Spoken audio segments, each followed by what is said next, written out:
Welcome to the College of Complexes. This is our 494th meeting since we started in February 2009. We put a different speaker on every week, a different subject. We require a speaker to take a position on an issue or express a point of view that has to be for or against something. We don't care what it is. We give our speaker an hour to make a presentation. If we go over an hour, we cut them off. If anybody interrupts the speaker, remind the interrupter to listen to one fool at a time, one of our rules. Then we have questions and answers from the audience of the speaker, not speeches. Then we have remarks, rebuttals. Everybody in the audience that wants to gets 5 minutes at the podium here to respond to the speaker said for or against. The speaker is the last word, gets a comment, and the comment closes the meeting. That's how it works. But before we introduce our speaker, we have time for announcements. Anybody have any announcements? I know Ken has an announcement. I don't know where he is. I don't know. I think he went to the business room. Oh, he went to the business room. Well, he's busy now with his announcement. He's going to announce the Philosopher's Forum, Yeah. which is probably this Tuesday. Yeah. I'm not sure. Tuesday at a boat is. You want to make it for him? No, since you're up Tuesday there. where at? At a boat is. A boat is.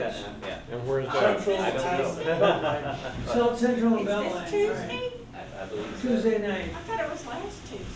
Well, maybe it was. I may be in there. Normally it's second Tuesday. I don't know how we're doing Second it. Tuesday. Yeah, all right. Well, then Yeah, it's, correction, second Tuesday. Tuesday, okay. Second Tuesday. all right. Yes, that's right. No, second Tuesday. Next week, our speaker is Kelvin Bluet. He's sitting in the corner over there. He's going to talk about on resolving economic inequity between the middle class and the elite. It's on your itinerary. I'm not going to read all this, but there he is. He's sitting in the corner there, smiling, and he'll be our speaker next week. Our speaker tonight is Daniel Herlihy. He's an orthopedic doctor. He's retired and an author. He'll discuss that while our medical system is excellent at treating acute illness, heart attacks, infections, etc., medicine is used as now just understanding that chronic diseases, those typical of aging, need to be addressed. He also points out that as baby boomers reach retirement age, they expect the answers in such quality of life issues. Daniel argues that the medicine is developing effective advanced technologies that can detect, prevent, and treat aging-related diseases that we can all expect to face. He questions what will the standard practice be in a few years. Dr. Herlihy, after having suffered through a severe traumatic brain injury and journeyed his way back to normal, offers personal insights on brain, heart, and gut health and trends to keep us young, including, and he's got 13 items here. I'm not going to read all this. I'll let him talk about them. And he advises that this presentation will be informative and humorous, not to the bone gathering, and that we should join him with Chewy, his experienced service dog. Also in the Shakespearean tradition, bring rotten fruit, water balloons, or toilet rolls to express your oppositional opinions, and bring gifts, cards, jewels, paper money, large denominations, which may be thrown at the speaker if the audience members are so inclined. He'll also advise the books he wrote and he authored for those who wish to purchase the same. Well, without further ado, please give a very, very warm welcome to this guy. Oops, sorry. Okay, well, let me just get right to it, because we had that on before, technicality. So let me rev this up. Okay, so Okay, don't worry about it. let me tell you why you're here. Because I wanted to practice my medical stand-up show, which I only met 2 other doctors in the country who do stand-up. I don't yet. Okay.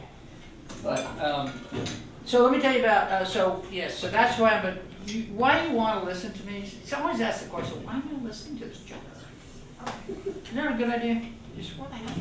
Okay, so there's a couple reasons why you listen to me. I tell the truth, and if if I do, stop me, because it gets me in trouble. Doctors do not like that. Let me get this up here, I'll actually have some,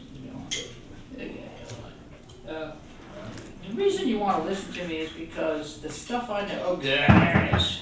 Okay, you know what? Turn this around, so I can see it, and because Okay, unplug a few things there. Take this up. Yep. Yeah, so plug the others too. The others, okay, let's do it this way. Or we can move the whole thing around, but Yeah, let's okay. Let's just unplug all those. This didn't happen to the Beatles. Didn't happen to the Beatles. Elvis never had this problem. Just one out front to say. Jim Morrison did. Van Morrison. Yeah. Jim did probably too. Okay.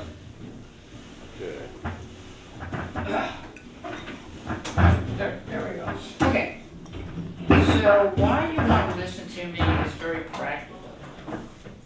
Because I have had some major issues and continue to have major issues, but I worked my way back from not being able to talk or read or speak very well, or definitely eat in front of people. So I became, Get rid of the you mic. can hear me, right? Get rid of the Okay, mic. so I became very interested in brain health, and after my accidents, I felt really like it accelerated the aging process. Okay, so, and that's why I want to listen, because I get to go to, I have friends who do boutique practices. You can't afford these guys. $815 to walk in the door the first time, cash. And then it'll get more expensive. So I hang out with these guys and learn a lot of stuff, but they want to learn from my experiences too. So that's why you want to listen to them, and because anti-aging. So I got involved in anti-aging in the brain, right? Because I couldn't get better. Right? I'm not gonna get rid of this. Okay, so I couldn't get better, so I was very interested in aging. So, not in Texas, okay, I'll just tell you right here. You're getting none of this in Texas. The boutique practitioners who go outside of giving you a drug or doing surgeries, they don't exist in Texas. They don't exist in Texas, okay? This is a little bit on the conservative side, to say the least, okay? So, let me tell you, first of all, you met Chewy. Too bad you can't see some hysterical things. But, let's see. Let me just see what I got here. Oh! Okay, so we play a little game when I'm lecturing. See, Tom and I play a game.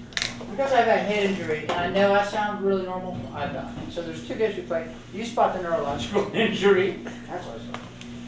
My friends really like this. There's that Dan, can't remember work today, or look at these, you look at him.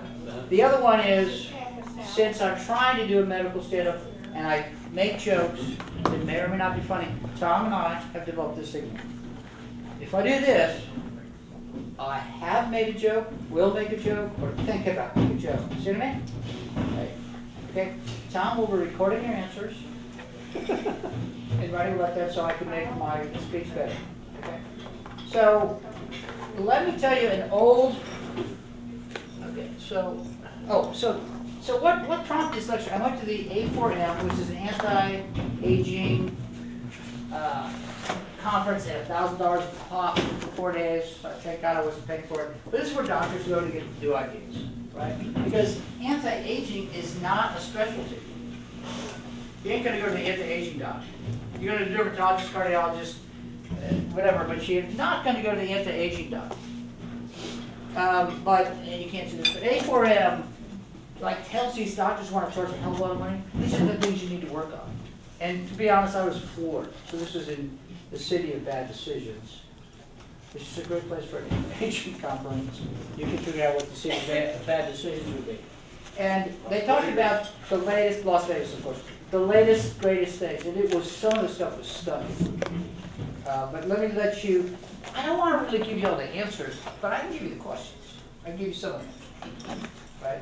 But I don't think I'm wasting your time because I was in chronic pain and couldn't remember my name. That's kind of like aging. Yeah. So what we want to do tonight, by the way, you can't see it, but the big things they wanted to cover was cannabinoid theories, hormonal protocols, GI approaches, lifestyle management, medicine, and personalized medicine. So we're going to talk about that. But first, let me get you. We're going to. Let me define. What's really cool is that, okay, so there's no aging doctors. So all of them show up with these big things, so they can charge a lot of money. But believe it or not, the International Classification of Disease last year decided that aging was a disease, which is phenomenal. So the International Classification of Disease has aging as now a disease. So now it has an ICD code, you can treat it and get paid for it, right? That's pretty good news. But it's pretty phenomenal. It's a real shift, right? Aging as a disease. It has great implications. I'll let you ponder that. It's just kind of amazing to me. So, what I want to talk about tonight is being a cave person. I want to give you an underlying theory on aging, okay, which is basically being a cave person, okay? I want to talk about the biome, which is guts, right? I want to talk about then fasting. I want to talk about pot. Who's carrying tonight? Not me. Come on, you gray hairs. Not anymore. No, Damn. you don't mean weapons. Yeah, you carry weapons. Bioidentical hormones, energy. Oh, energy is really phenomenal. You got to hear the energy part. And motion is life. And then you can pick a topic, and I will do that topic with an Irish accent, because Mr. Beasley is here, and he will appreciate that. So as I was born in Spanish Group Island, I was around all these Irish people, but, you know, had to. Now I got me a Texas accent too now. I could do that one, but special trait, okay? Pick any of them topics, I will do it in an Irish accent. How's that sound? This is real audience participation. This is where the fun part comes in. So let's talk about, so here's the deal. If I've been doing science all my life, and I did microbiology, and I did medicine and family practice. And I have an MBA, so I know why these things are really expensive. But if you're studying microbiology, it's an incredible story. 100 million years ago, you had this small body of cells of humans and a little tiny cell of microbes. And this is just, it'll blow your mind, but it's a couple 100 million years ago. And so what happens is, after they fought a long time, they said, let's draw a truce. You provide a warm place to live and a bunch of little offices, little workspaces, and we'll come live with you and do your work. So that's what humans are. They're a warm space for microbes to live and work, okay? And it just sounds utterly fantastic to me, which is why I like microbes, okay? Which would include the study of the coronavirus and all these things. But so in your gut, right here, well, everywhere actually, but in the gut, there's 2.5 pounds of microbacteria, okay? And they do all kinds of things. They make vitamin 12, B12. They make all your vitamins. They break your food down. They reduce inflammation. They reduce insulin. They teach us to just about everything that's considered healthy. So what kind of bacteria should you have in your gut?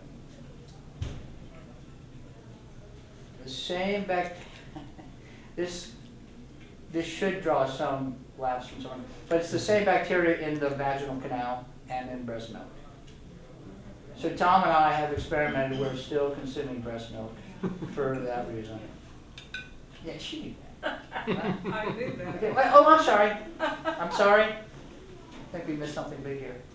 Did I do that? So that's my bad, but next time. But now here's just an interesting problem. Okay, you're supposed to have the bifido and the lactobacillus, okay? Now I gotta say the big words, okay? Because I'm gonna tell you something and then I want you to go do it, right? This is like a lecture where you could actually do something about your life, okay? So lactobacillus and bifidobacillus. Got another okay? camera on. We do have a camera on? Another one. Mom, all right. Oh, shout out, by the way, thank you, everybody, not everybody. Hey, but let me do a shout out to all the millions of YouTube followers I have, millions, and all the, you can't really see them with the cameras, but there's at least 100 people in here, so thank you very much. That's cool, sorry. Okay, so anyway, I want to give you real practical, okay, throw some up, but you can go like that. So here's some samples. But here's the really interesting thing is children have that, right? They have the bifidolactica. And then teenagers start to sprout with all kinds of stuff, and adults have a bunch of them, like, I don't know, 17 right off the top, okay? And then as you get older, you lose, you start to dwindle the bacteria, and then you get bad people come into the neighborhood, right? Clostridium difficile. Let's just take that one. That's a really bad one. All right. So, and then what do? They poison you. All right. And that's part of aging is that. Okay. So getting your biome is super important. Clostridium difficile is not a good person, and we'll talk about that in a second. So they did this great study with people from 104 to 109, and they got their fecal material and said these are all the bacteria. Right? And so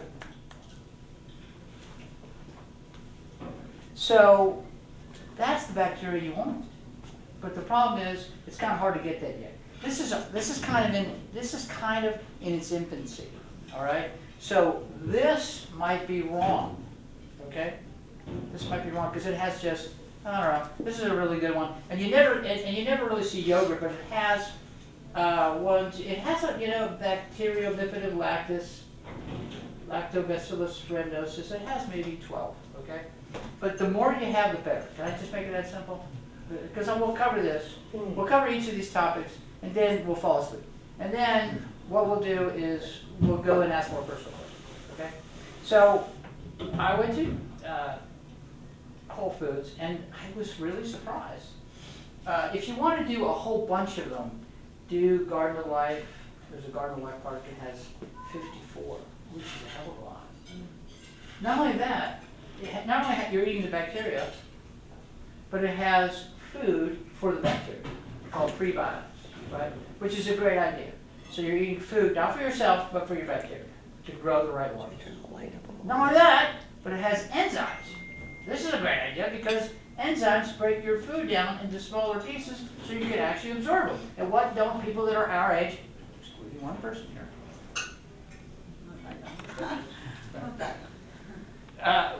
so we don't have any enzymes, digestive enzymes. You want to break the food down so you absorb it, you need it. So I thought, wow, what a fantastic product. And then it has vitamins and it has minerals. So like, Garden Life is a good idea. Okay, I'm not pushing any brands, but I'll tell you, Garden Life is, you want someone who has consistent quality, so this is all, people will just sell you anything out there, okay? But I can tell you, I won't go into the complicated things that I've learned from microbiology, but it is really complicated. I'll just tell you a couple things.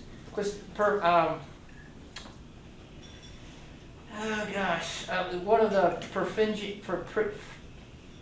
P. perfringens in the mouth, by the way, okay, because we're talking about bacteria, and here it starts. This has been implicated in Alzheimer's. So you're damn right I'm looking at it, because I had Alzheimer's. I still have Alzheimer's. I'm called preclinical Alzheimer's. I'm fighting this off so I don't go into full-blown Alzheimer's like my father. So I'm interested in bacteria, and I'm interested in bacteria in the mouth, too, because it goes through the blood-brain barrier, gets in the brain, causes an infection, and you get amyloid products. Some people know this, some people don't, right? So for the biome, that's kind of it. It's really important. But I will tell you, Listeria perfringi, here's a story about how powerful this is. If you're immunosuppressed or you're, quote, elderly, and I hate that term, we should be calling this creative perfringi, and you get an overgrowth of Clostridium perfringens, or Clostridium difficile, you want to kill yourself. If you have diarrhea for 30 years, and you're in the hospital, so a friend of mine was in that condition because she had a transplant on her kidneys, And she said, Dan, I'm going to give it up. This is it. I'm not doing this anymore. She's a really valuable member of society, by the way. I'm not going to mention her. So I said, did you get a fecal transplant? Oh, see, this is the trick. This is not a joke. There is such a thing called fecal transplant, right? And she said, no, what is that? So I said, well, you know, someone gets some fecal material and it's normal and, you know, gives you a suppository, and I guarantee you in 36 hours you're going to feel great. This is, you know, when you're spending $200,000 of somebody's money in a hospital, that's a hell of a lot of money. Who would think that the answer would be a chip? But it is. And sure enough, bingo, gone. So that's the strength of getting good at your age, good bacteria, right? So if you can get that garden of life thing I mentioned, the other way to do it is just eat a lot of food. But I can tell you, scientists all over the world are figuring this out, because when someone has the definitive product, they're going to make a lot of money. And it'd be very interesting to see what they do with the particular bacterium in your mouth that probably adds to Alzheimer's, because we are really afraid of that. Okay, any question? We'll save questions for last. Okay, so you got I should probably talk to, okay, so the lifestyle thing. We should be cave people. Genetically, we're cave people. We've been cave people for hundreds, the literature says millions of years. It's almost too many millions for me to believe. But we've been genetically a certain way for so many years, you just can't break that, okay? So what happens? We go along like cave people. We don't work very much. Be cave person 4-hour day. And when we do, we eat a variety of things. We don't eat any processed food, right? We kill a few things maybe, okay? So there's a certain lifestyle. We're up in the morning, okay. What happened? Henry Ford comes along and screws it up. He completely gets us out of that pattern. And now we're going to work and using our hand to do one bolt on a car. This is unnatural. This is a deviant act. People are not, that is what they should not be doing for 8 hours a day. Nor should they be sitting for 8 hours a day. Okay? So the other thing that happens is food science come along in the 50s and just completely destroy our food system. Our food system is just, I have some friends who are food scientists, and I just can't believe the stuff they do to food, right? But I can just tell you, it's unnatural. You know, how is your genetic system going to be able to digest food that they've been doing for hundreds of millions of years when things have been changing it for 60? There's no way. There's no way the genetics can keep up with it. But what's the essential thing McDonald's sells? What are the 3 things that McDonald's sells? For God's sake, what are the 3 things that Starbucks, who started out as groovy hippies, selling love and good coffee? Now they're selling 3 things too. What are the 3 things they're selling? Hamburgers. I wish. I don't think you can call it a hamburger. What are the 3 things that they sell? Bread, meat, and what else? Bread, coffee cake. They sell, well, hold on, keep talking. Coffee cake. Coffee, cake, and sugar. They sell fat. Yeah. They sell sugar. They sell salt. Because cavemen don't have that. And they correct that. So they go and find some honey, but first they have to beat the bear up and the other bees. And so they don't have a lot of sugar in their diet. And salt, they don't know what the hell that is, right? And what was the other thing? Oh, fat. Well, who's going to find fat on maybe there's a dinosaur or 2, right? But these things are incredibly bad for you. They're incredibly toxic, okay? But we'll get into that later. So how do you fight this off? You got the biome. So these are high-dollar conferences, right? And well, let me further define this so we can leave it. Eat more food. Eat less crap. Eat more food, and then we'll be done with it. Fruits and vegetables. O, organic lean proteins. O, organic fatty acids. D, drink water. We're in a Mediterranean restaurant. That's what most doctors will say. Right? Eat a Mediterranean diet, and I'll send this if you want to. You can't see it. Eat less crap. Carbonated drinks. Oh, yeah. Carbonate. I mean, this is poison. I was in New York City and they outlawed the 32-ounce 7-Eleven drink. Outlawed it. New York City, Manhattan. Nope.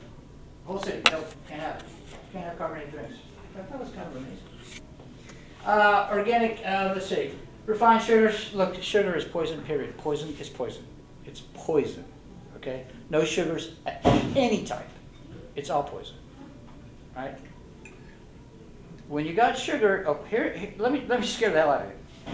I have no sugars except for stevia, and I just got rid of it. So what you do is you test your glycosylated hemoglobin every 3 months, and it'll say this is what you've been doing, okay? But too much sugar, there's just an immense amount of sugar. So sugar gets in our blood, and what does it do?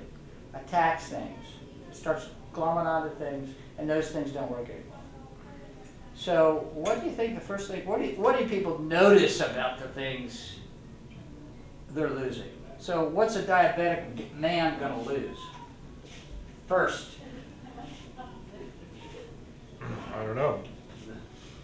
Oh, we have a diabetic among us. I'm not a diabetic. You might lose your eyes first, but they're going to use your small vessels. That means eyes, kidneys, and Right. my brain is my second favorite organ. And you're going to lose your penis. You're going to lose your erections. A bigger tragedy you can never have. I know you've been in the same thing. What makes your penis happy, I shouldn't say happy, it's a bad word. What makes your penis work very well will work for all kinds of anti-aging things. That makes sense? But sugar is just absolute poison. Just in any form. Agave, whatever, honey, syrup, all that stuff is bad for you. Even fructose, because fructose you put a carbon on it and you got sugar, right? You just have to be extremely careful. Yes, we like some occasionally, but remember when dessert was like a rare occasion, Yeah. right? Yeah. Well, it's just kind of crazy. So let me get rid of all that stuff, and too bad you can't see this. Oh, there's a slide here where I have to, what does it say? Dramatically removal of eyewear to dramatize a point. Sugar is bad. Okay, that's done there. Okay, good. All right. Little biome thing. We talked about that. Just biome is super important. ATP, insulin. You'll feel younger. Immune development. It modulates the central. By the way, where is the gut? Okay, so I'm really, really concerned. There was a time when someone said, "Where do you live?" I don't know. I have to check my ID. That's not good. That's really brain dysfunction. That was from the TV. Okay, so I'm really concerned about the brain, but where is a lot of the brain? Where's the second brain? The second brain is actually the gut. It's the gut. There's so much modulation, there's so much chatter between the two. If you get your brain and your gut talking, you're good. So, too bad you can't see this. This is the greatest one. So you have all these high docs making lots of money, and they're seriously recommending fasting. So there's like programs you go here, and they'll tell you, get your patients through this. Now, most people that go to these doctors, I will tell you, have a lot of money, right? And I think it's somewhat unfair, but you make up your own minds. This kind of information, believe it or not, they have the people that go to them are really rich, right? I mean, this is a walk-in $500 thing. So fasting is the thing, right? So did anybody hear about the ketone diet? Mm-hmm. All right, it's all about fasting. And when you fast, you make ketones. Ketones feed your brain, which is a hell of a lot better than sugar. Because now your brain is actually acting better, because when you're a cave person stalking an animal, you're probably not going to haven't eaten for 3 days, and you go into a certain type of metabolism, we won't go into it, but you make ketones, and that makes you very healthy. All right, I fast every day. So does anybody fast here at all? It's extremely valuable. It's extremely valuable. Rarely. Rarely. Sometimes, maybe. Oh, is it Lent? That's just Lent today. Ash Wednesday was the other day. It's really important. I mean, like in religious societies have fasting all the time. And one of the reasons is, let me put it this way. Food is a hell of a burden. It takes a lot of work to digest food. Think about a steak. It has to be broken down to a solution. Think about taking a steak. I'm going to give you a steak here and a hammer and say, pound this into a solution so it can get to your gut. Now, how many times would you hit it? It's a lot of work, right? It's a lot of work to digest, and it takes up a lot of energy in your body. That's what I'm saying. So since I started to not eat after 7 at night and go 12 hours, it's a simple thing. I do it every day. It's incredibly effective. That's one way to do it. You can do a 24-hour fast twice a week. You can do a warrior fast, so you can eat all the crap you want, but you have to do it within 4 hours. So this is kind of interesting, because sometimes I don't want to eat well, or I don't even have the money to go to Whole Foods all the time, or whatever. And I have bad food sitting around the house. I eat bad food. But you know what I do? I eat it within 4 hours, and that's the only food I can eat. Okay. So there's that modification. What else? There's various different things you can do with fasting, but this is very effective. I mean, I don't have any brain fog. I'm down to a 30 waist from a 38. That's pretty good. Any comments about fasting? The most powerful than any drug. Oh, how about there's a movie. Fasting. More powerful than any drug on earth. Any questions? Yeah. Stabilizes insulin levels, more energy, lowers triglycerides and prevents Alzheimer's, possibly cutting your medical bills. Stops sugar craving, boosts growth hormone, dramatically reduces risk of chronic disease and obesity, reduces free radical damage. Oh, it just, these are super basic things I know, but boy, people charge a lot of money to hear them. But anyway, question? Fasting? Let me get Yeah, this. that's the question. Get my ear. What about those people that have low blood sugar? Oh, well, that's a great point. So what I do, I eat like a caveman. I do a lot of protein. So if I do a chicken, I do a chicken breast. I do a lot of protein and greens, and that's it. But see, protein gives you long-term. So you wake up in the morning, you have 3 hours of energy from the liver. Okay? So you better eat in 3 hours. So I do. I eat protein in the morning. And really very few carbohydrates. Protein and maybe some greens. Does that make sense? So who's the healthiest people in the world? Japanese, because they eat fish in the morning for protein. Okay. But if you have hypoglycemia, here's the deal. I get away with, I eat, it's not quite fasting, but I eat every 3 to 4 hours, but my meals are really tiny. Could be an apple, could be a small yogurt, could be banana. But I'm at the point where I know that, hey, I'm getting lightheaded. And if I don't stop this, I'll have sugar cravings, right? If I have sugar cravings, I'm lost, because I'll eat a bunch of sugar, and then I'll go zipping down the ground, right? You have to maintain, you want your sugar levels to be 100 all the time. And you're going to have to figure out how to do it. But, protein helps, bananas help, because bananas are pretty healthy. I don't like other fruits that have like oranges, way too much sugar real too quick. But you're going to have to learn how to stabilize it, which is kind of subjective. But as Americans, we have no damn idea what the fuck is going on with our bodies. We simply don't. We're totally out of touch. Totally out of touch. Who sits for 8 hours? I was in Starbucks the other day. I had to sit for 8 hours, and I said, guys, what are we doing here? This is just ridiculous. My back hurts. This is insane. Any other questions? That is a very good question. I like that question. All right, we won't talk about that. Can we move on? Sure. Cannabis oils. Okay, so the gut, eating a certain way, living a certain way stops inflammation. Inflammation is amps. There's two things that are huge when it comes to health and anti-ages. Okay, one is going to be inflammation. Okay, this I did not know. This cost me money to learn. Are you ready? So there I am with a totally busted head, and I have someone who says, let me pay for your quantitative EEG, which costs a lot of money, $600. Okay, so I get this thing, and it comes back, and it's read by one of the best doctors in the country. Guy wrote the big book, more than 500 pages. Yep, he read it and says, let me personally talk to Herlihy. You're a doc? I'm a doc? I'm a doctor. And he says, you have an ongoing, the reason you're not getting better from your head injury like everybody else, right? You're getting worse, and the reason you're getting worse is, we're going to take a little time out to order some food.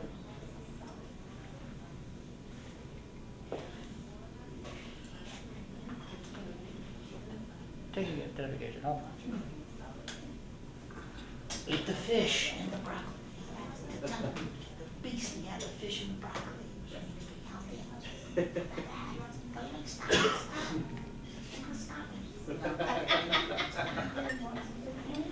you got the carbonara. I got that too. It's wonderful. All right.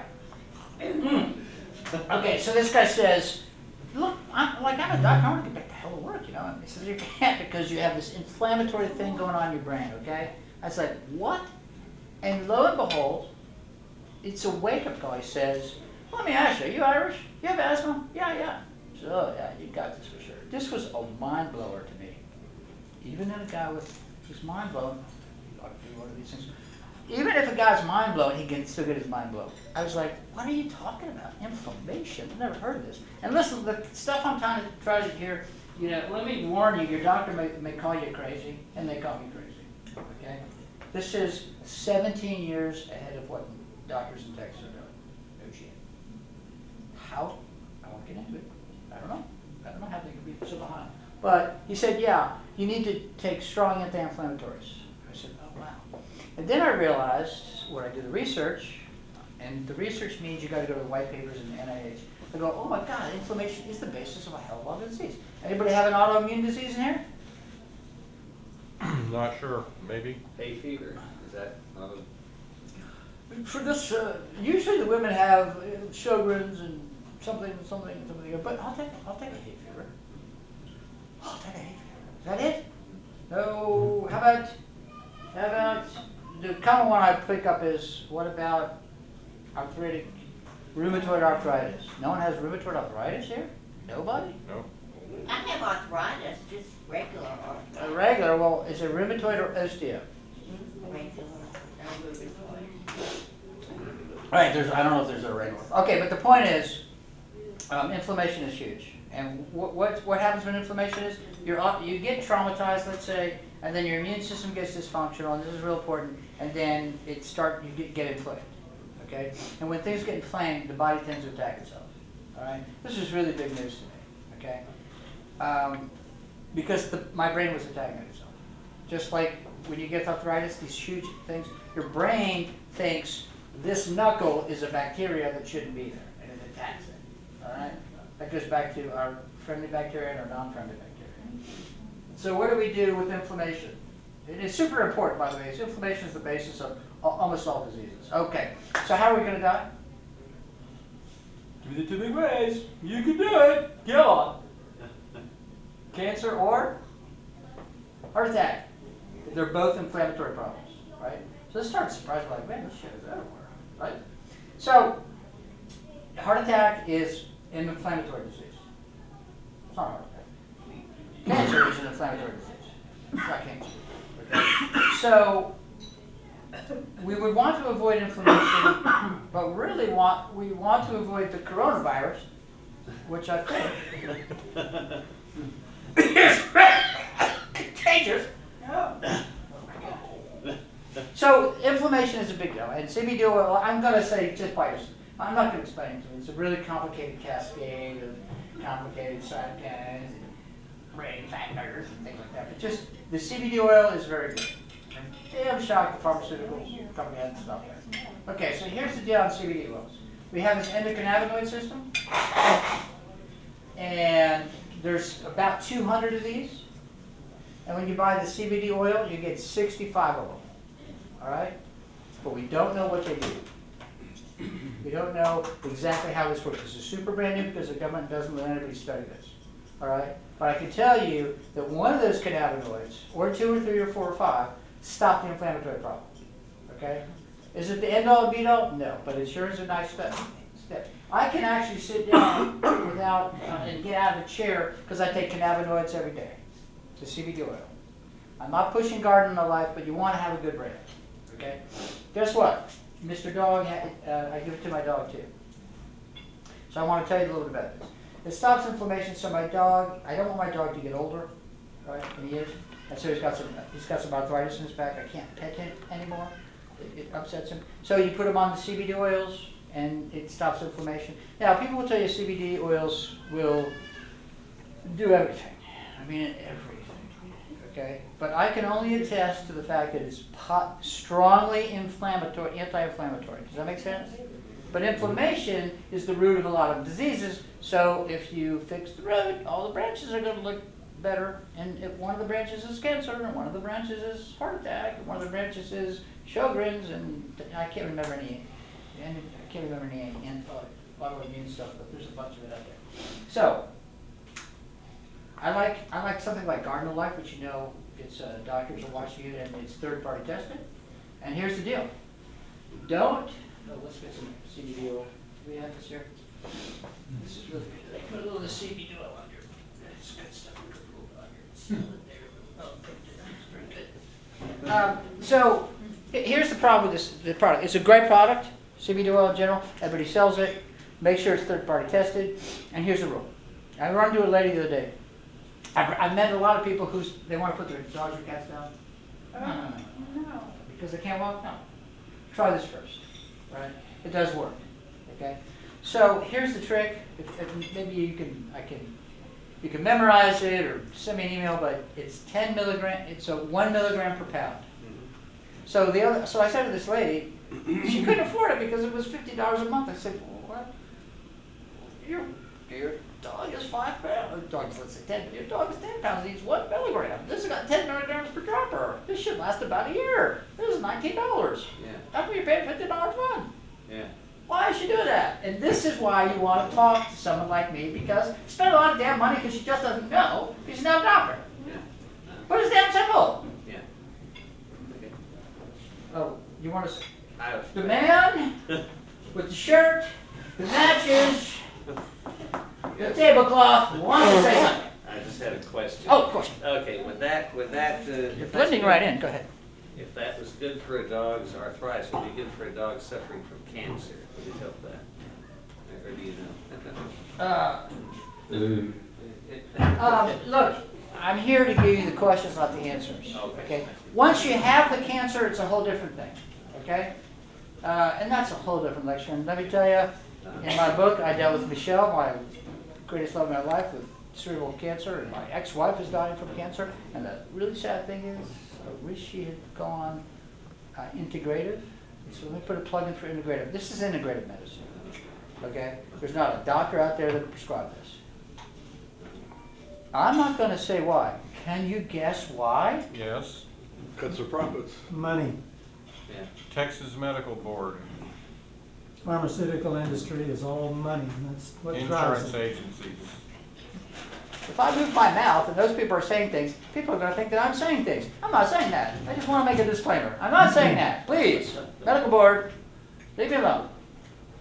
1 milligram per 10 pounds. So if you're a 150-pound person like this over here, in general, a lot of people titrate to 150. So that's 15 milligrams. Okay? I think it's extremely useful stuff. I think we're just finding out how powerful this is. But here's the trick. You got to do it twice a day. So here's the trick. This is why we're listening. Because everybody's using once a day and say it doesn't work, and they're overdosing. No, this is a medication. Okay? Twice a day. It lasts 12 hours. Twice a day. Chewy and I do it. And by the way, this is really important. Sublingual. I'll do a dose, shall we? Can we suck on the thing? You want to pass this around? Okay. Sublingual. Why? And even if I have I still do narcotics. I still take drugs. Sublingual.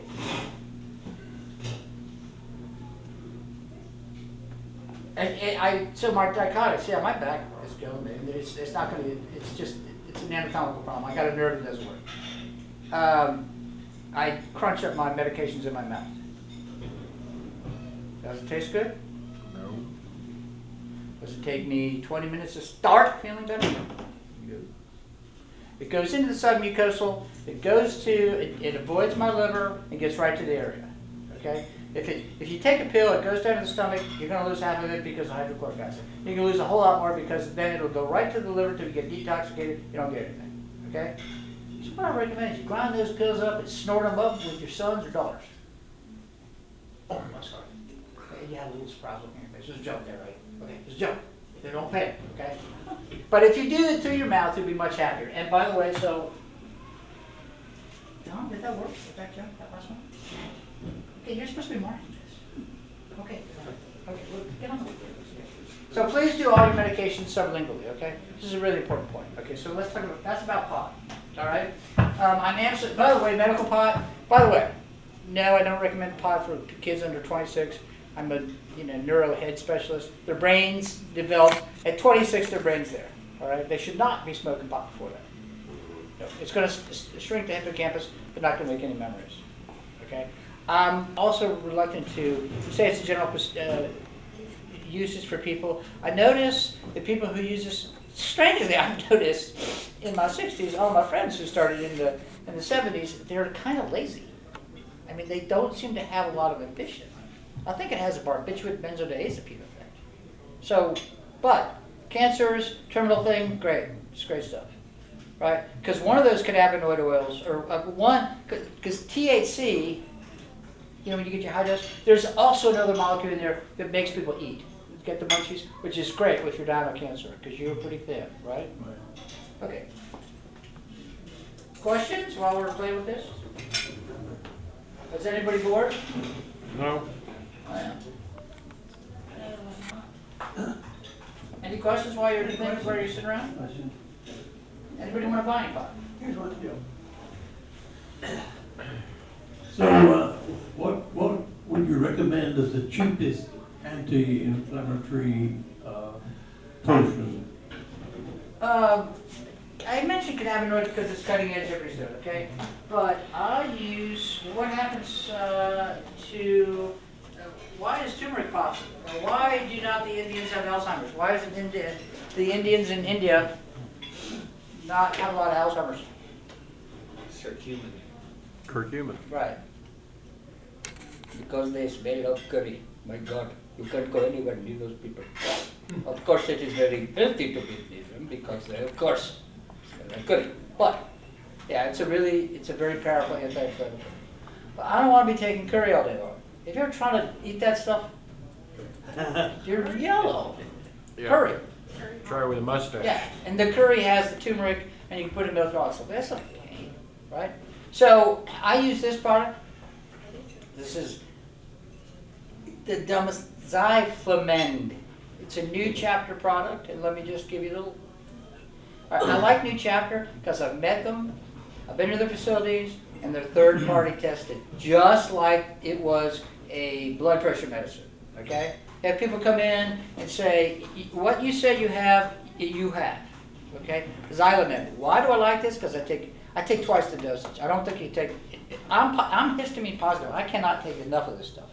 Okay? But the interesting thing is when my back's really stiff and my whole body's stiff, that's a physical sensation I can follow, and I do. When I take enough of these anti-inflammatories, that goes away, and my thinking clears up the next week. Okay?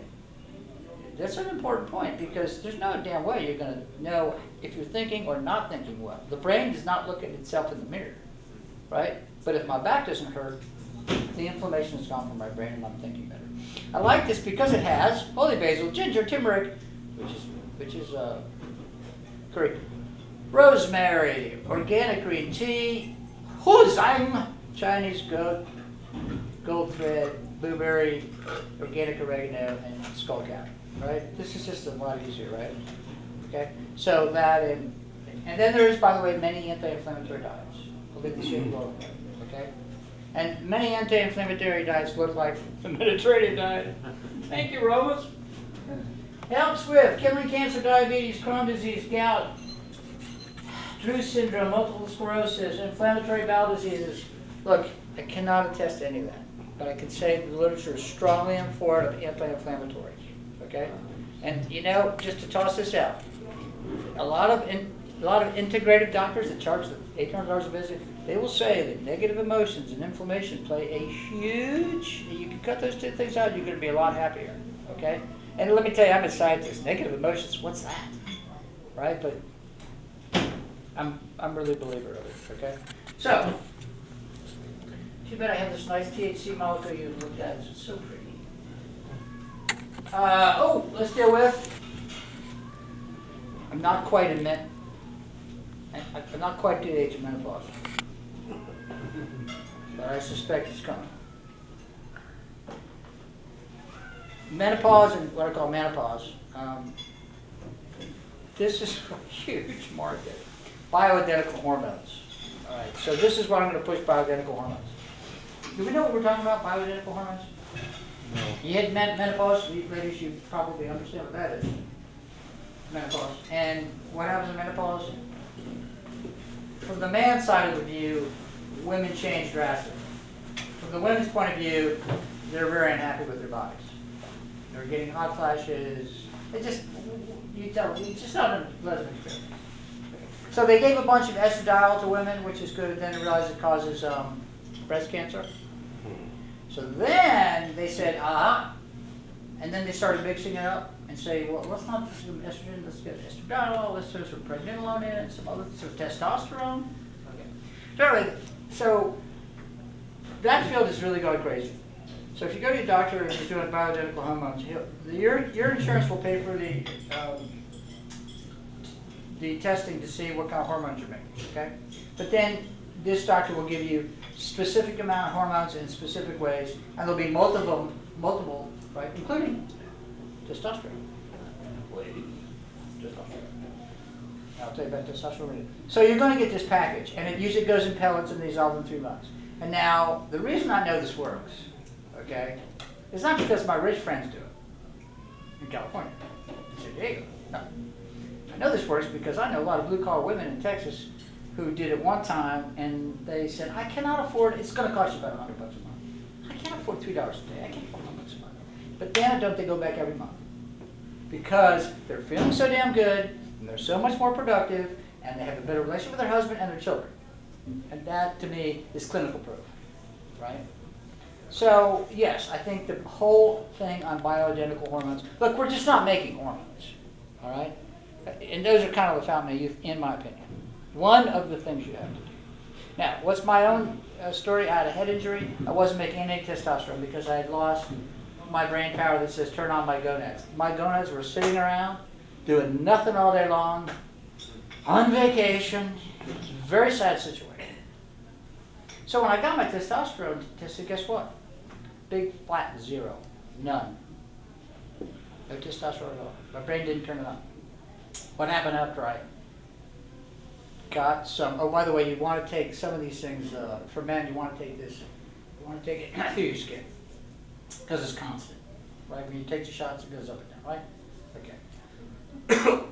What happened when I started taking the gel, Andro gel? You think about that. No dirty thoughts. Did I have forgetfulness, hot flashes, nausea, hot palpitations, irregular periods, vaginal dryness, joint aches and pains? Did I have mood swings, depression, headaches, night sweats, insomnia, weight gain, bone loss? Did I have decreased motivation, lack of focus, low energy, muscle loss, and moderate erectile dysfunction? I didn't have the vaginal dryness. I didn't take it for any of those things. I wasn't concerned about my genitals. I was concerned that I was demented. Demented. So what does that mean? IQ 75. You know how low that is? No, you don't, because you never met anybody with an IQ 75 because they're pretty much locked up or in someone's basement. I mean, those kind of people you don't see. That low. And I can tell you my IQ jumped pretty quick. I'm not anywhere normal. I know that. But it went from 75 to probably 85 or 90. That's a hell of a big jump in terms of IQ. And that was just the testosterone. Right? So now I take testosterone as a anti-inflammatory. Right? Because it does have, and this is why you want to talk to somebody like me, because I had to learn this the hard way. So I go to John Hart Jr. at Southwest, huge brain doc and he says, oh, I give all my patients testosterone. It increases their mental abilities. But it also increases my muscle masses, and people with lots of muscle mass, where does their muscles eat? Sugar. So I have less sugar problems, right? I would just recommend bioidentical hormones. You can find them pretty easily. It's going to cost you $100 a month. Oh, for the men, I can't really tell you. Your doctor could, I mean, I get it from my GP, no problem. But I really do recommend them. They seem to be pretty amazing. They do prevent a lot of stuff. We're almost through, and when we're through, we can ask more personal questions. I mean, everybody wants to talk about their erectile dysfunction.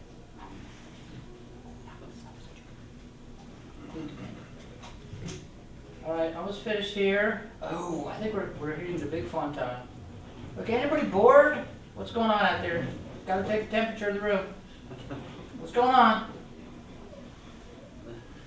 Some are starting to sink. Are they? Some are starting to Well, we're almost finished here. Let me just tell you the coolest thing I ever found in my life. So there I am, tremendously brain damaged. And you know what brought me back? Brought my pain and my brain back? Electricity. And it's just too damn bad I don't have my slides. Electricity brought my brain back.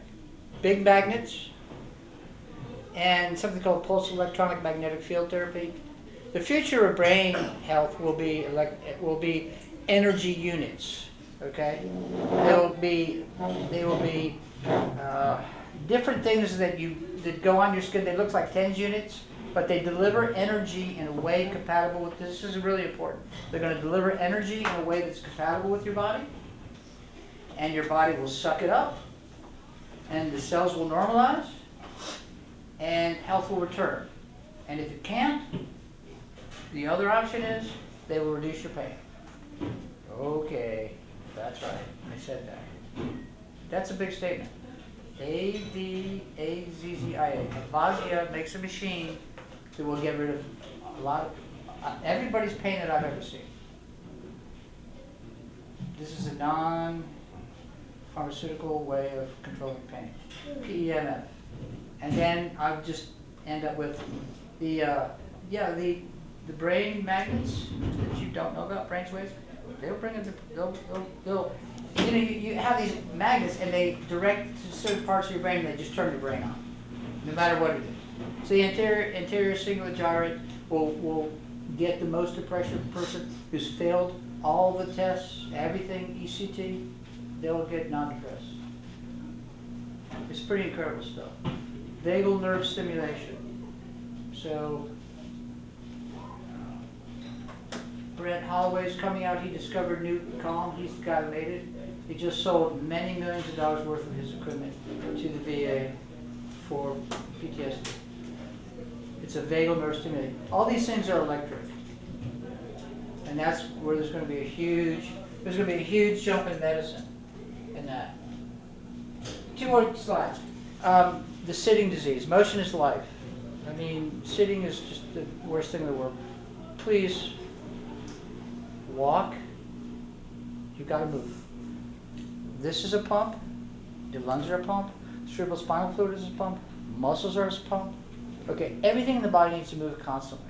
Sitting is incredibly destructive for 1,000 reasons, which I can't tell you because they're all on my slides. But, so that's what I recommend, just walking.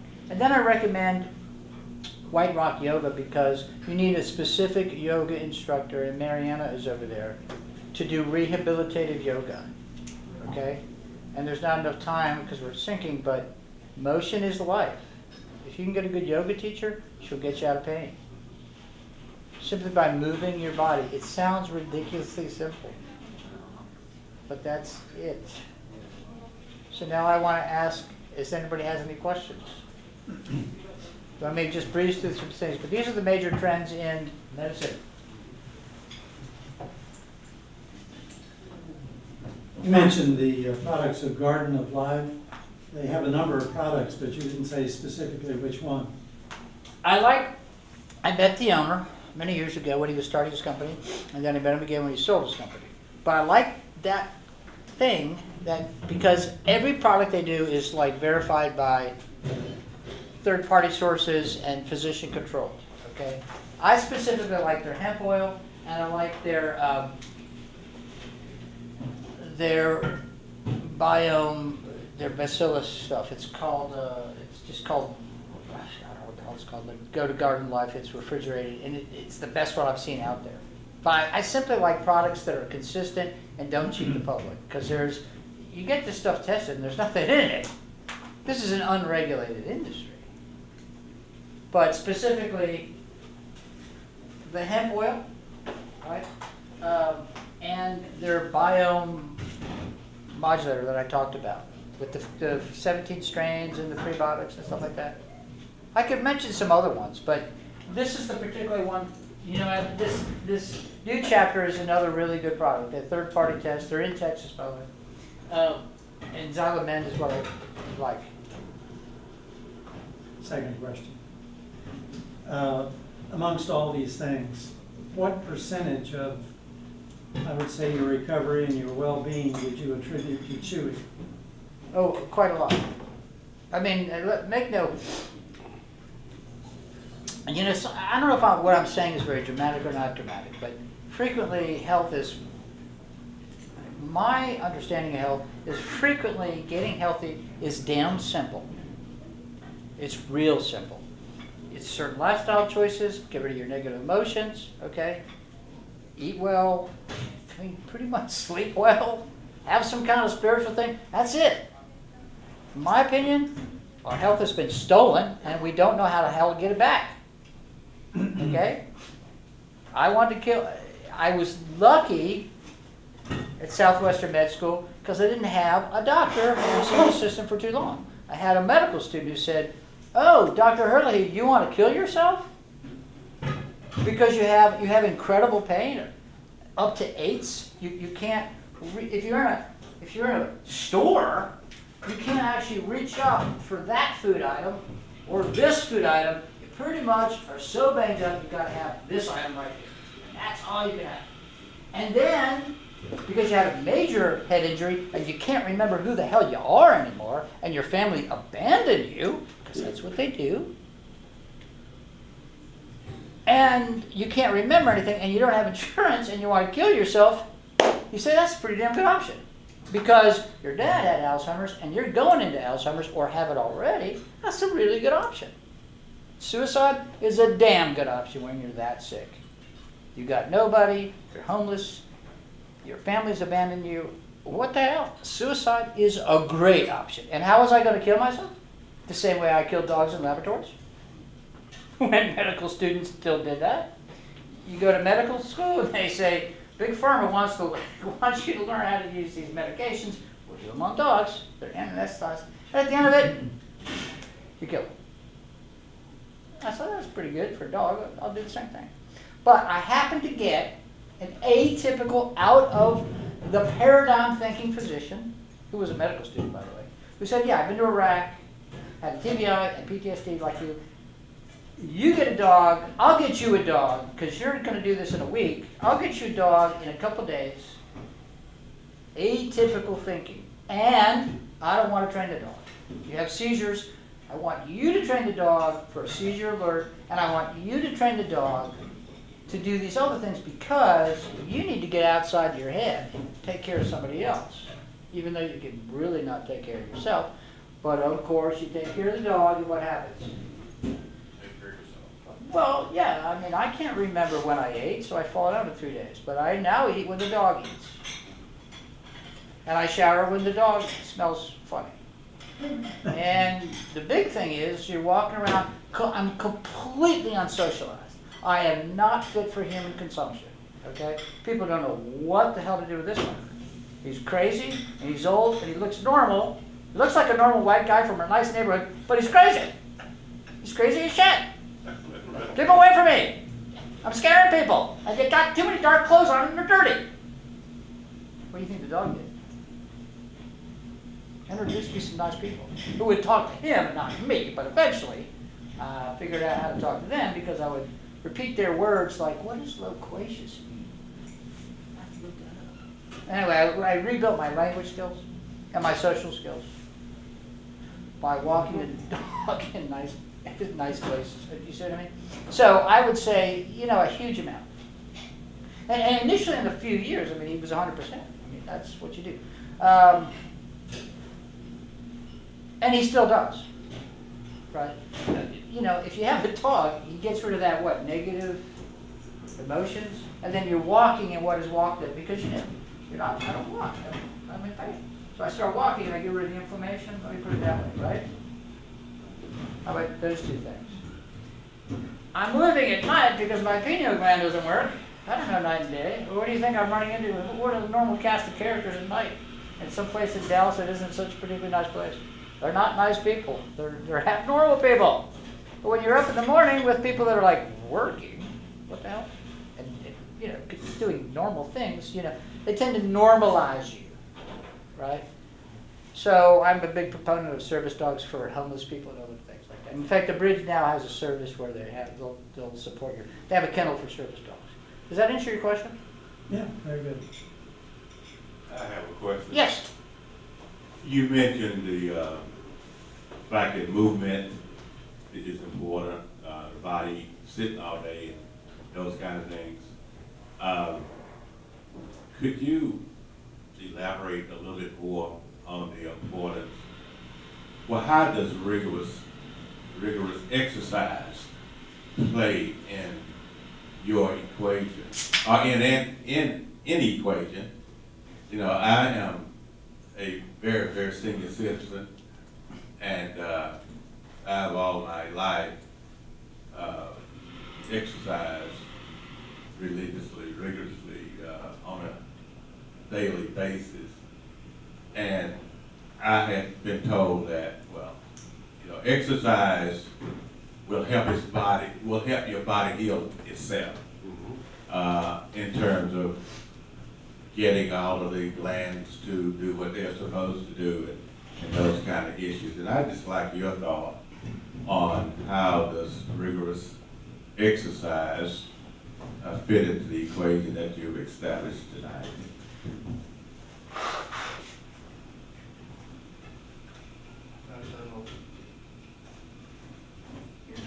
All right. Well, I have two. I mean, I could address that in a really academic way, but look, I've given up the cerebral masturbation a long time ago. You know what I mean? But I could say, yes, lifting weights is one help. It does help certain things, and aerobic exercise other things. We know that. We spend $30 million to learn that, which seems a little ridiculous to me. But that's the academic answer. The other thing is, if you go to a DO, an osteopathic physician, we're trained in manual manipulation. And our motto is motion is life. It's if someone who studies this, it's unfathomable to think that people are not moving. So let me give you some examples. If someone came in the emergency room and I put a needle into their knee and there was blood, I said, oh, why was I afraid? Because there is only joint oil in spaces in joints, right? There's this clear fluid. So what was the blood doing there? So if there's only clear fluid, how do you get out? It's all about getting oxygen in and taking out the trash. That's it. Get the food in, take out the trash. That's kind of it. It's pretty simple, actually. But there's no blood in there, so how does the joint function? How do you get your meniscus to work? Why do we have so many knee and hip replacements? Because the only way to get food in and trash out of your knee is for it to compress itself. It crushes itself, and all the joint fluid goes out, and more joint fluid comes in, and the joint fluid that comes in has food and no trash. It's simple. There's one example, right? Okay. When you exercise, when you put your foot down, these muscles squeeze, bringing all that extra fluid back to the heart. Too much fluid, like you see in summer with women a lot, big fat ankles, is a total disaster. That's setting them up for infection. I mean, you got no blood, you just fluid down there, some bacteria go down there and say, oh look, there's too much congestion for white blood cells to do anything, I'm setting up shop, right? Cerebral spinal fluid, okay, this is important. So, heart's a pump, lungs a pump, pulses are a pump. We never stop moving. When we're sleeping, we're moving because we're breathing, right? But the cerebral spinal fluid, my expertise is cerebral spinal fluid. So I put my hands on people's head and say, well, you're not moving here. Let me shift this around so that your cerebral spinal fluid goes all through the brain and down the spine and out, okay? Because it's, again, how you get food to places and trash out. And it's also, too, you're making things that tell your testes to work and things that tell your adrenals to work. All those things neurologically are moving around in the circulation, going out your spinal, going in your fluid, and telling things to do certain things. So does that make sense? Yes. That's two reasons. I have asthma, and I broke a bunch of reeds here, and I can't breathe well, right? So here's a great trick. So I'm not breathing well, all right? So if I can't breathe well, and then I get a little bit of an asthma thing, what happens?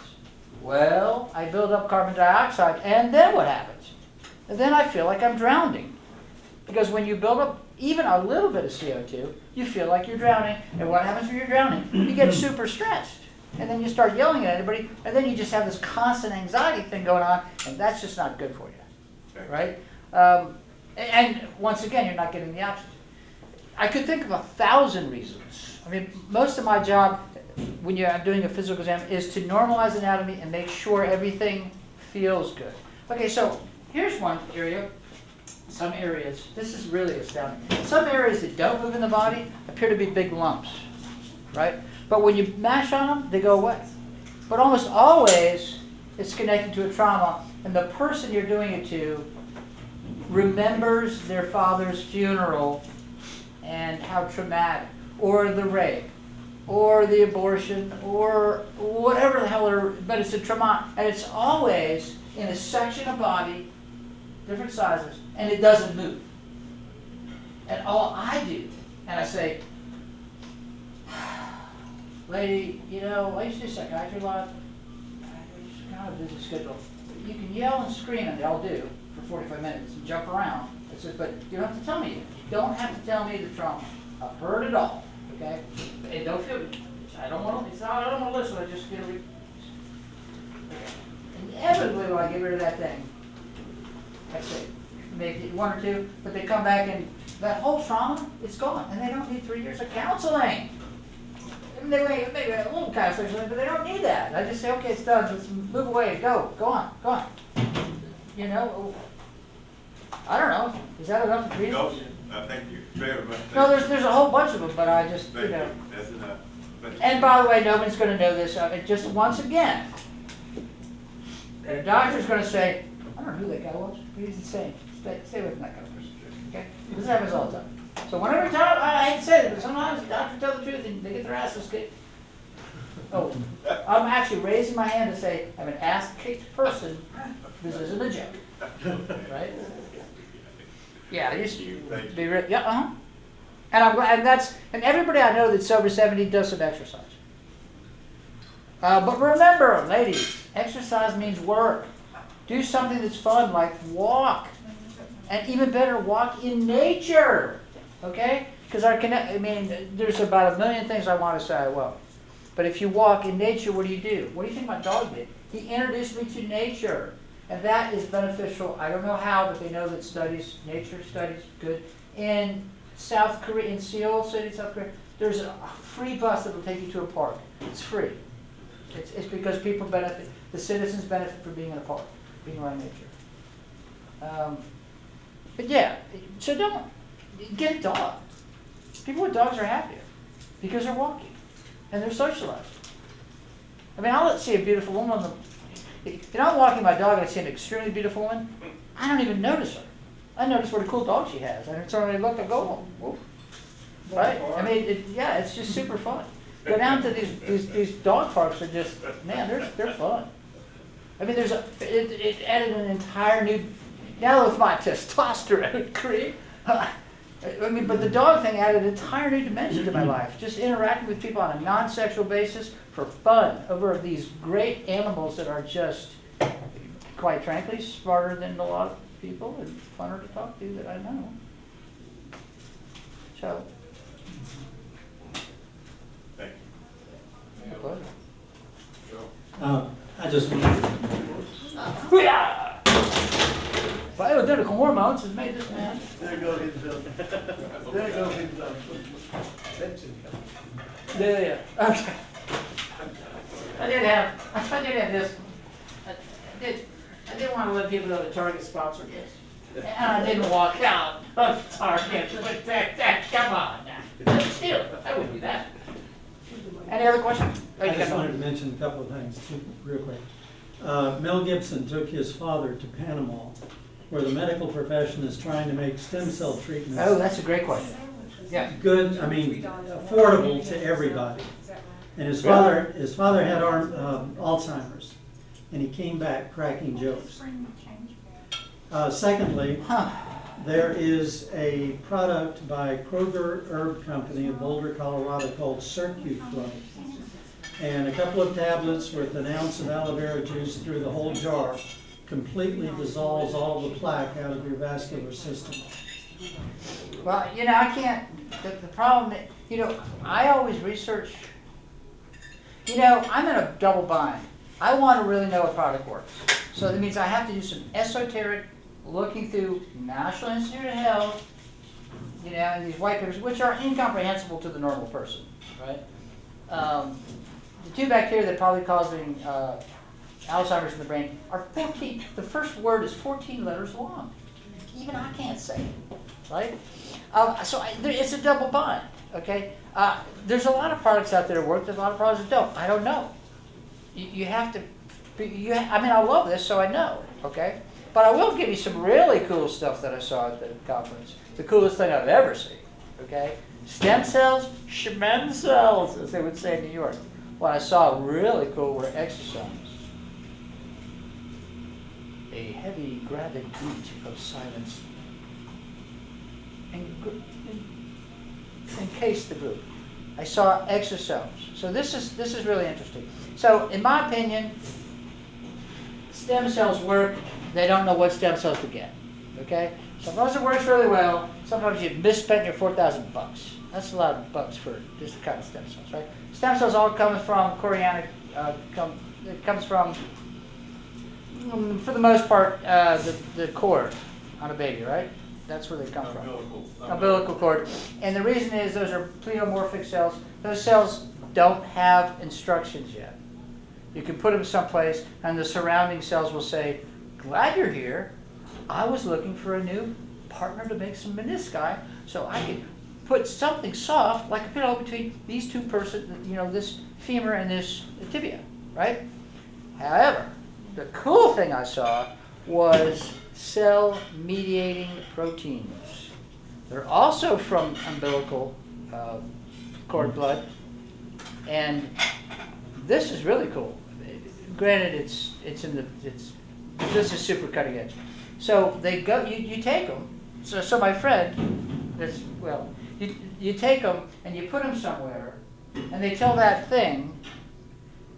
It's not like cord blood. See, cord blood is specific to a person, right? In a sense, even though they can do a bunch of things, it's somebody's chromosomes, and it's not your chromosomes, right? It's not your DNA. So, but these other things are simply proteins that are instructions, right? And you get a bunch of these things that are not easy to get, but you get them, and you put them someplace, and they'll turn on cells, right? So the coolest thing I saw a bunch of cool things, but I saw people with cystic acnoid skin, like acne cysts, and I hadn't realized actually that cystic acne, people suicide over facial scars. I said, wow. Anyway, you can get rid of them.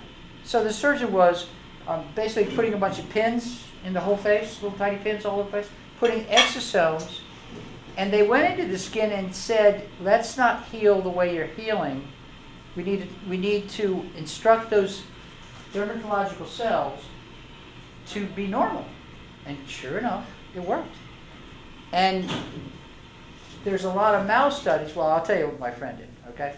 So he bought some of this stuff, and it's a complicated thing, but you basically inject it deep into your nose, it goes through the cribriform plate, and these exosomes go to the brain, and they say to cells that are sitting around doing nothing, and I know about that because I had a lot of my cells going, you know, what should I do? And when you knock out a lot of your brain, you still have a bunch of gray matter, but it doesn't have any instructions because the white matter pathways that do that are gone, right? You follow? So he did the exosomes, and his experience is that his IQ's improving, his memory's coming back, and he has a bad memory from a TBI. Does that make sense? So these are proteins that instruct cells what to do. So if you inject it in the knee, they would tell the cells already there to get off their butts and start making some chondroplasma or whatever the heck is between, your bones. Does that make sense? At that, this was 8 hours long, and I was flabbergasted. Never seen anything like it in my life. The guy was fixing all kinds of things. He was doing nerve cell. I mean, if you have a nerve running down your arm and it's not working, you're in serious trouble. You need to get that turned on somehow, right? And by the way, you can with PMF. That's how I can walk, all right? You can. There's certain devices, electronic, very nice, not cheap, but they'll turn on that nerve for you. And it took me about 3 weeks to get my nerve turned on, and then I could walk a lot better, all right?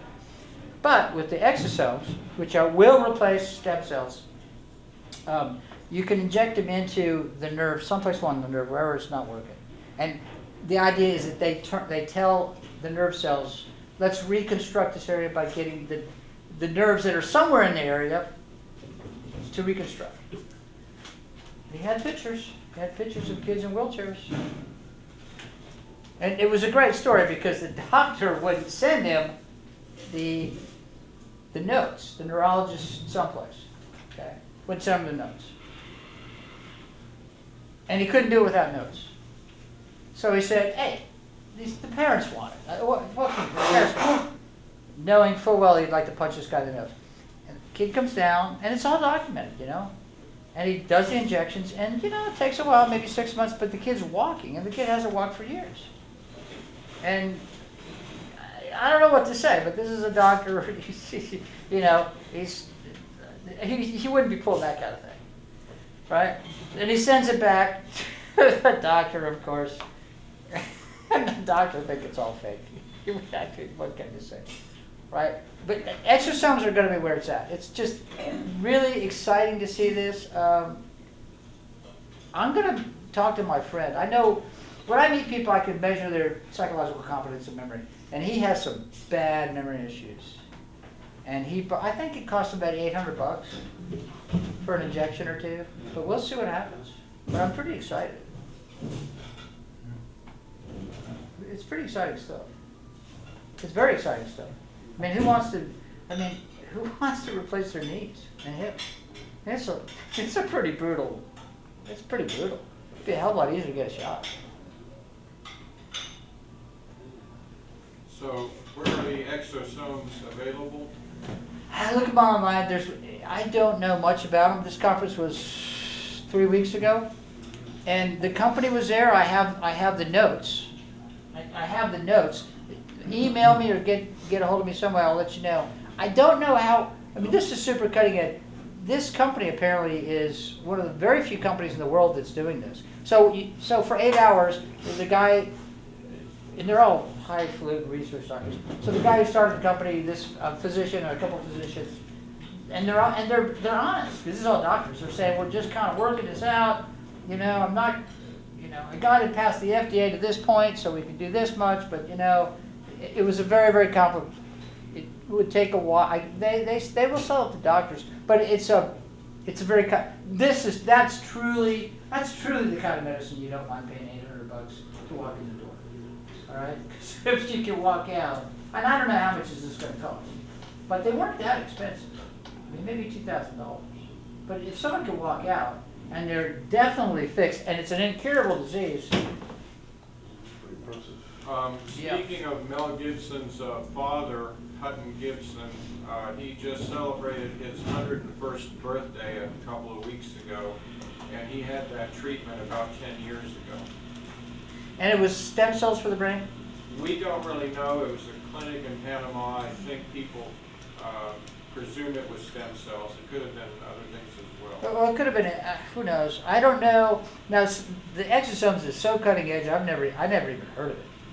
And I'll have to follow it up, but maybe they've been doing exosomes for a long time down there. I don't know. In this country, they're very restricted. But sometimes scientists go to another country and they can do anything they want. But it could have been stem cells, yeah. In this country, if you get healed from a disease, the pharmaceutical industry is completely pissed off because they have no more money coming from you.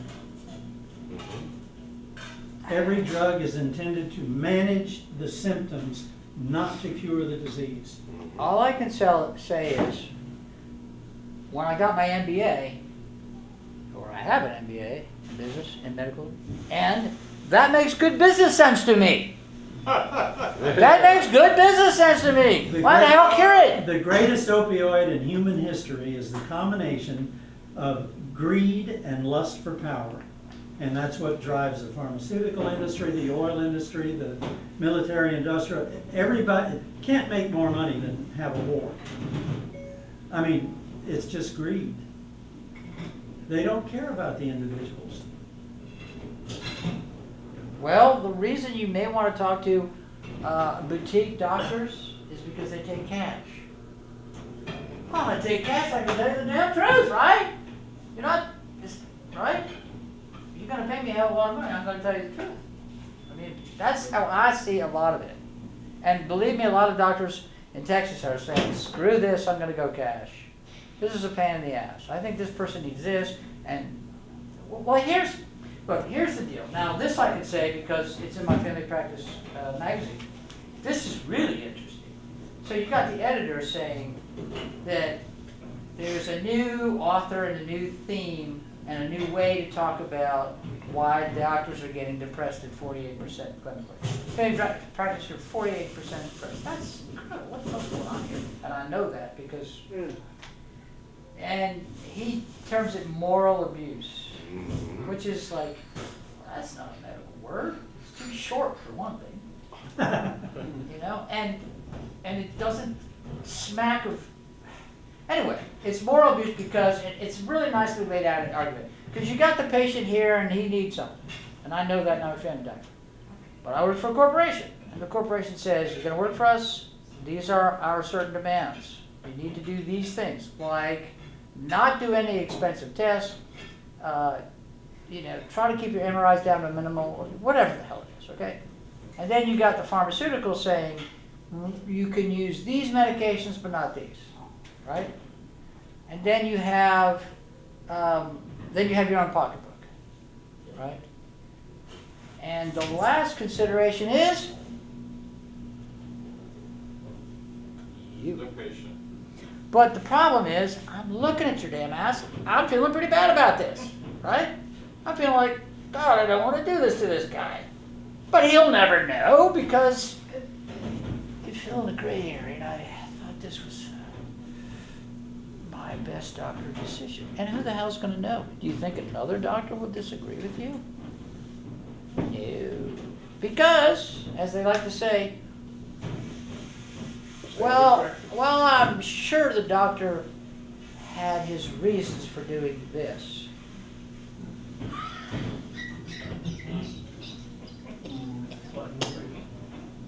But that's what they'll say. Yeah. And you want to... I love my brother, but he's Harvard. And boy, let me tell you, I just mentioned a couple of these ideas. I get the stink eye, and all my friends who do this kind of work, oh, they give a paper, like a white paper that backs up some of their stuff. They will be ostracized, I guarantee you. I keep saying, don't say that. They're going to think you're crazy. And every time they say it, they get ostracized. It's, yeah. So what are you going to do, okay? Let's be positive about this. How are you going to do? You're going to have to do your own research. I mean, the problem is there's this power dynamics. And look, the doctor's not God. He's not your father, mother, whatever. Not Mother Teresa for sure.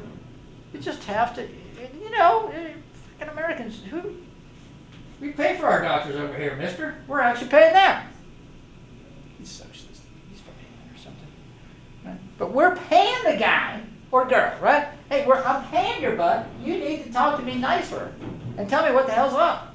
And give me the dope. Give me the story here. Right? I mean, who's paying who here? It just always floors me. But I will say, let's jump to the other side. I'm tired. It's the mood of the patient. I've worked my ass off. The got another damn diabetic. He wants to know all these kind of crazy things. I'm tired. Hey, look, buddy, just do what the hell I say, okay? I'm tired. I'm a doctor. I got authority. Just do this. Right? I'm not going to explain to him about glycemic index, about coconut oil, about whatever the hell, about all that stuff. I'm just going to say, take your shots. Leave me alone. I mean, it's medicine's very complicated. It's very complicated.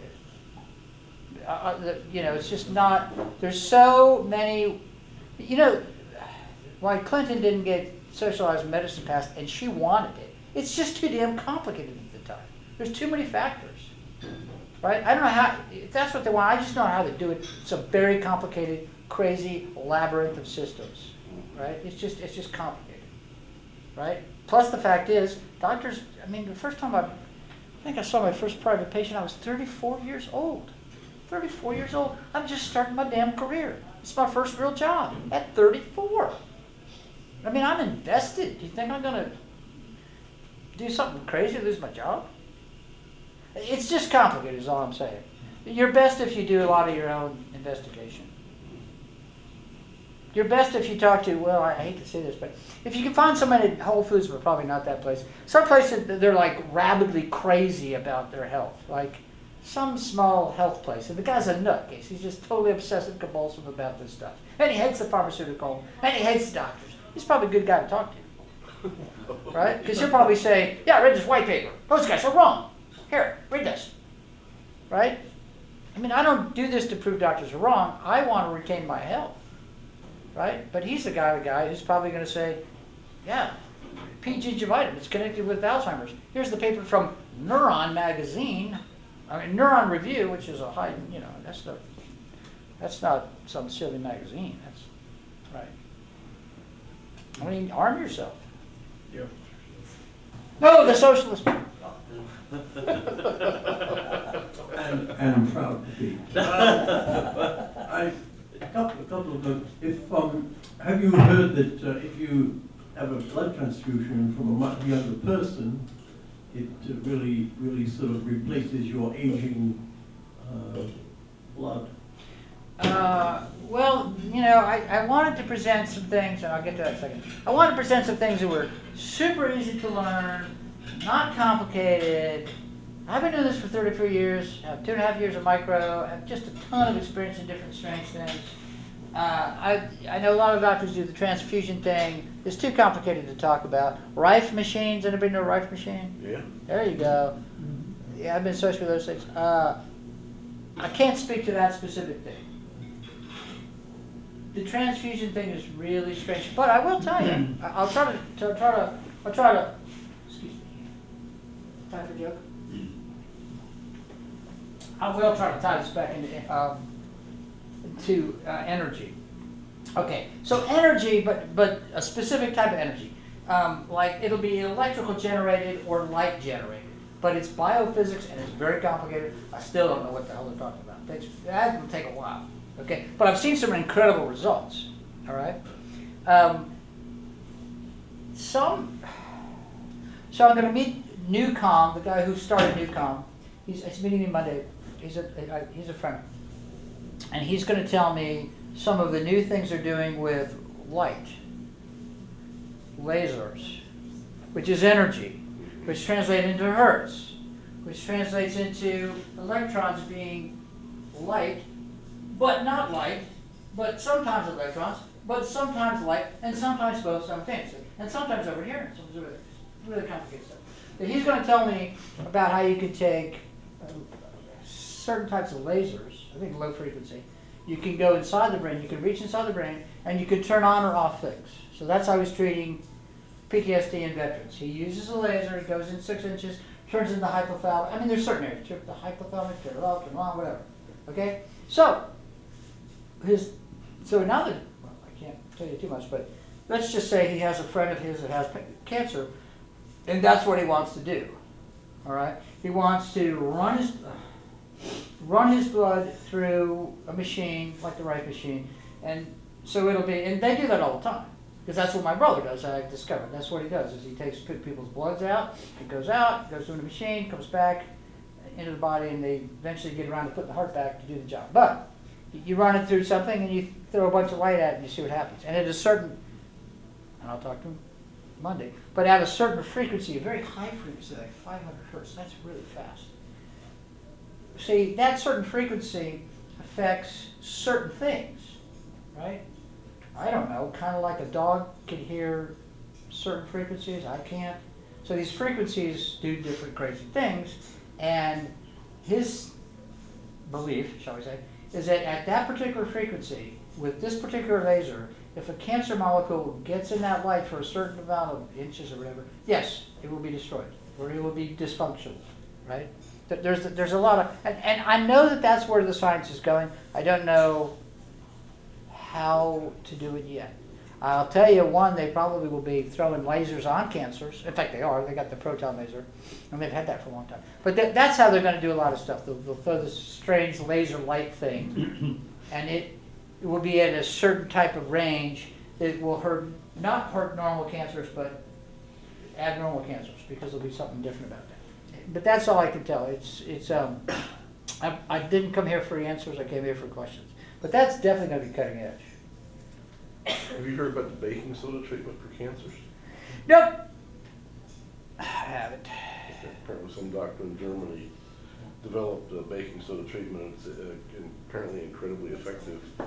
Baking soda just kills the cancer. It changes the pH of the blood Right, temporarily, which is... Oh, right. Alkaline, okay, so that's alkaline therapy. Yeah, you can only adjust that so much, Right. without getting into trouble, so... Right. Yeah, so this is, I hate to say this, but a lot of times you have to really study this stuff. It's just really complicated. But I will tell you, I like those Germans because, you know who's paying? The German government is paying for their medicines, and they have a lot of really cool ideas that do not require heavy pharmaceuticals. And I was like, oh, if the Germans are doing it, it's probably okay, because the government always has a million people look at it and said, okay, let's go holy basil, cheap, you can grow it in your backyard, holy basil, let's go with that, because serotonin uptake inhibitors are not so good for people, right? Prozac, whatever, they had side effects. Holy basil. I mean, they're doing these out-of-the-box thinking. So I like German literature because they have a lot of this stuff done. So if I looked at the German literature and they said baking powder worked, I would be thinking about it. Okay, so if we could only do three things to take away, what would they be?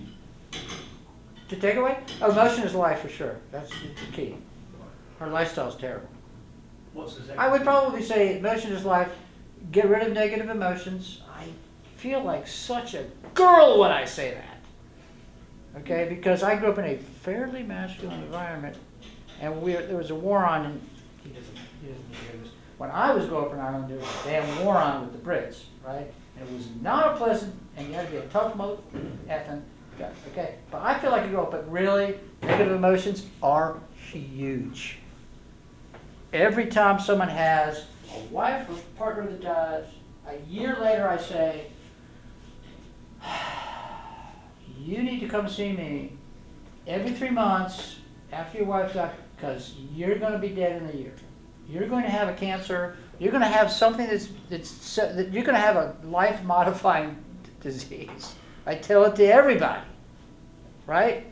My feeling is, let's do it again. Emotion is life. Negative emotions. Negative emotions stress the immune system so much that they stop paying attention to cancer. And are we making cancer? As we sit here, we're making plenty of cancer. But our white blood cells goes get them, right? But if you have a traumatic event, your immune system is not going to work. When I had my head banged, my immune system forgot that my gray matter in this particular area was normal and started going after it. And then I had inflammation. And then I got really crazy and never got better. So I would say emotion is life. And get rid of the negative emotions. And that's a whole complicated sort of thing. And then, inflammation is really important. But of course, all these things tie into each other. How do you get rid of inflammation? You eat well. How do you get rid of inflammation? You walk. How do you get rid of inflammation? You take your bioidentical hormones. How do you get rid of inflammation? Of course you change your gut. And that's why we can't cure Alzheimer's. I mean, this is why I went to those things, because someone's going to tell me how to cure Alzheimer's. And guess what? You can get rid of Alzheimer's. If you do 5 major life changes, if you change the way you eat, the way you move, the way you think, the way you pray, you get rid of it. And they've got plenty of evidence of that.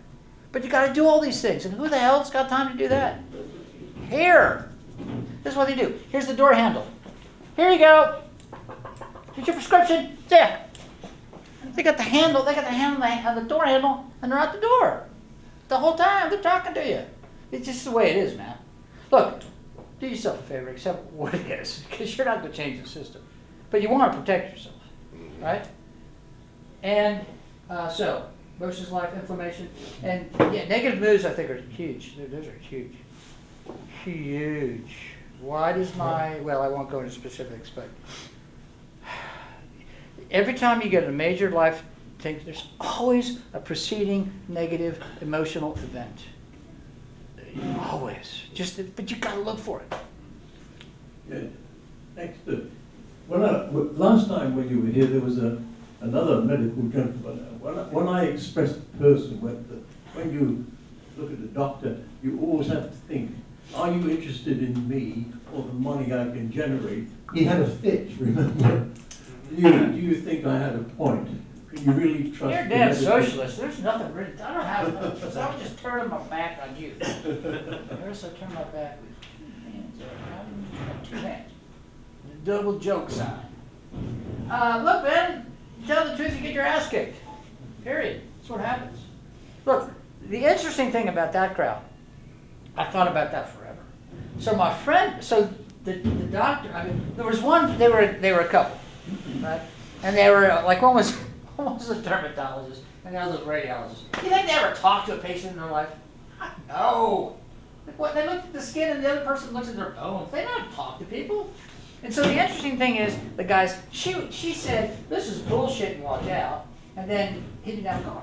So a friend of mine took him to his house. Said, he didn't know his friends. He did run up. So go. So, the full story on that is, and this is super classic. Those doctors were from a time in medicine when it was really hard to get into med school, and it was really arduous, and there was 120-hour weeks, and it's still like that, but not so much, okay? And nobody was crazy enough to do this. And if you did it, you were Marcus Welby. And everybody respected you. You were God, okay? And the whole society has this idea, this paradigm, that you were God. And they didn't come there to ask for advice. They came there to be ordered around, right? I'm here to take my instructions. Too bad I had a great video on that. I had a great slide on that one. But they're from the group that they were doctors, they told people what to do, and they did it. Period. And that's compounded by the problem is they never talk to people. How many family practice doctor? I'm in the shit all day long. That's all I hear is shit. Shit, and more shit. Okay? That's all I hear. I'm covered with shit all day long. And I have to go and go to, you know what I mean? I go to North Park when it's closed, so I don't can't money. I look at pretty things because I have shit all over. Right? And I look at that's pretty. It's a dress. I wouldn't wear it, but it's pretty. And I have to look at pretty things because all I've seen is ugly things all day long. These people never see ugly things. They see a person for 20 minutes and they charge them $100, if that. Or when they're doing x-rays, it's amazing. 2 minutes. When I was young, about 30 years ago, you'd make $50 to look at an x-ray for 2 minutes. What kind of money is that? Sitting on your ass all day long for 12 hours, looking at chest x-rays, $50. That's fun. What do you think he's going to say? That's what worries me. No, mister. We're going to throw you right out of this place here. Now, right out of here. You keep telling the truth, you can go back to your own damn country, wherever you're from. Socialist place there. Right? You just can't. I mean, look, guys, you just can't. I can say this to you as an Irishman. You're crazy. They're crazy over an Irishman, but you'd be a crazy person to stand up to this insanity. Look, this is the way it is, man. I'm telling you, not changing it. You're not changing. If they socialize it and doctors make less money, it should be interesting. The fact that women are in medicine, I think it's made it better because there's some element of empathy there. There's some element of normalcy, because a woman's going to say, I ain't working $100 a week forever. No, I have children. I'm going home and be normal. Right? You know. But I wouldn't get depressed about it. I would just, just try to protect yourself and do your own information. I mean, everybody looks either tired or stupefied or angry or I'm not too sure what's going on with this crowd. Anyway. I mean, it sounds like I'm giving you such bad information. Everybody's depressed. I have some antidepressants in the car. They're pills. Yeah, actually, when my uncle, William Taylor, lived to be 99, and when he was about 96, the locum said to him, how come you lived so long? And he said, staying away from doctors. Was he right? Well, I'm like the Oz guy. I'm behind the curtain, and I don't always like what I see. That's for damn sure. Actually, most of the times I don't. I don't like what I see at all.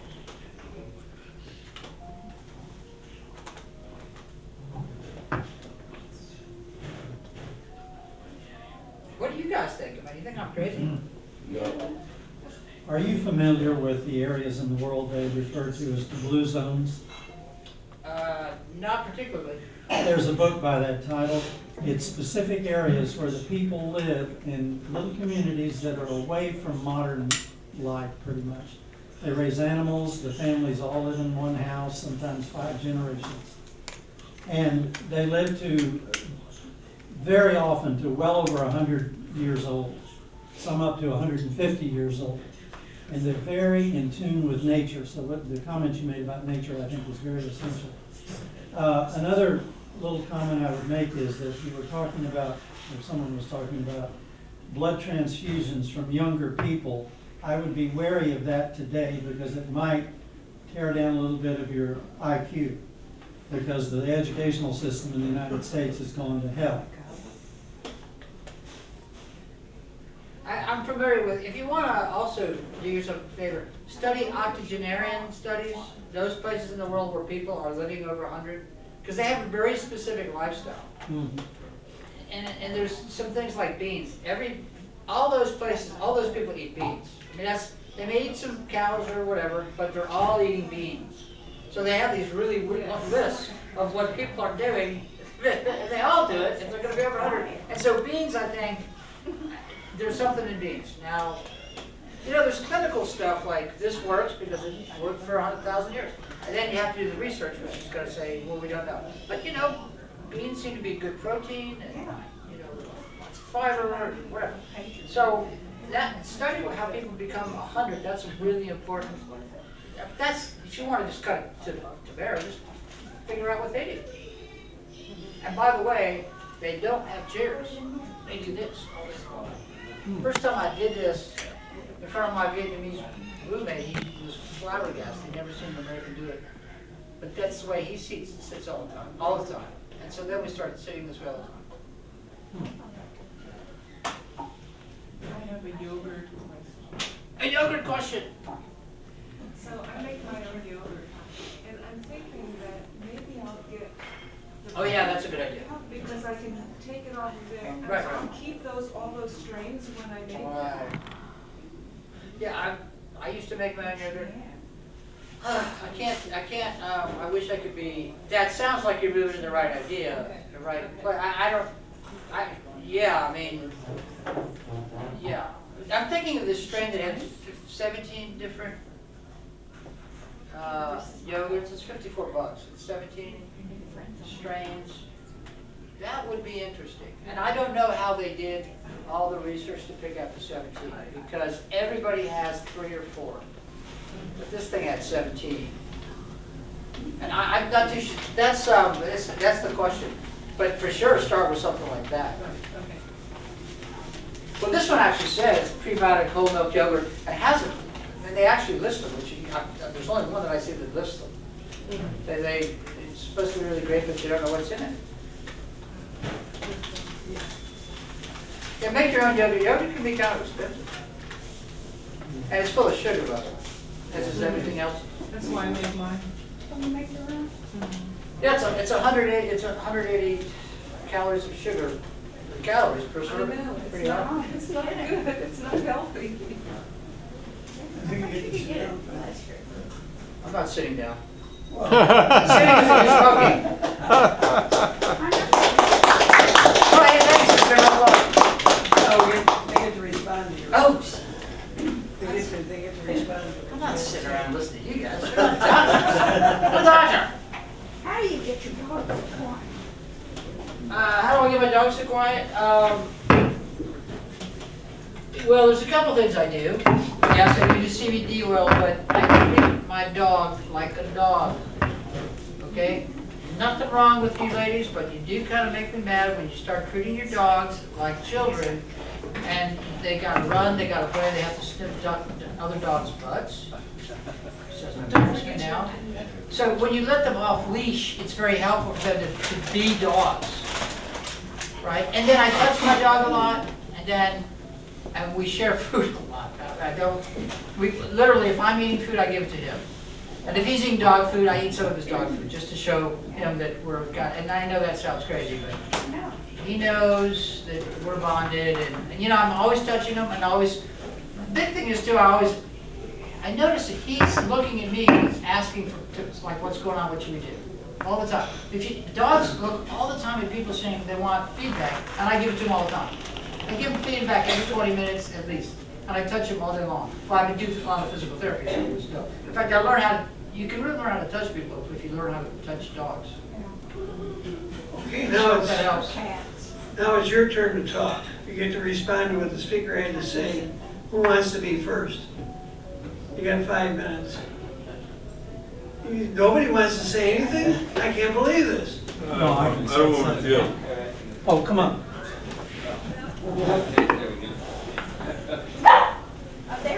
There we go. Chewy said something.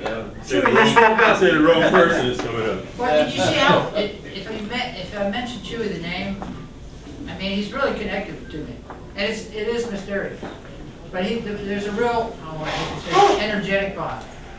He knows how I feel. And I know how he feels. Well, my cat does too. Right. But don't say that to a dog.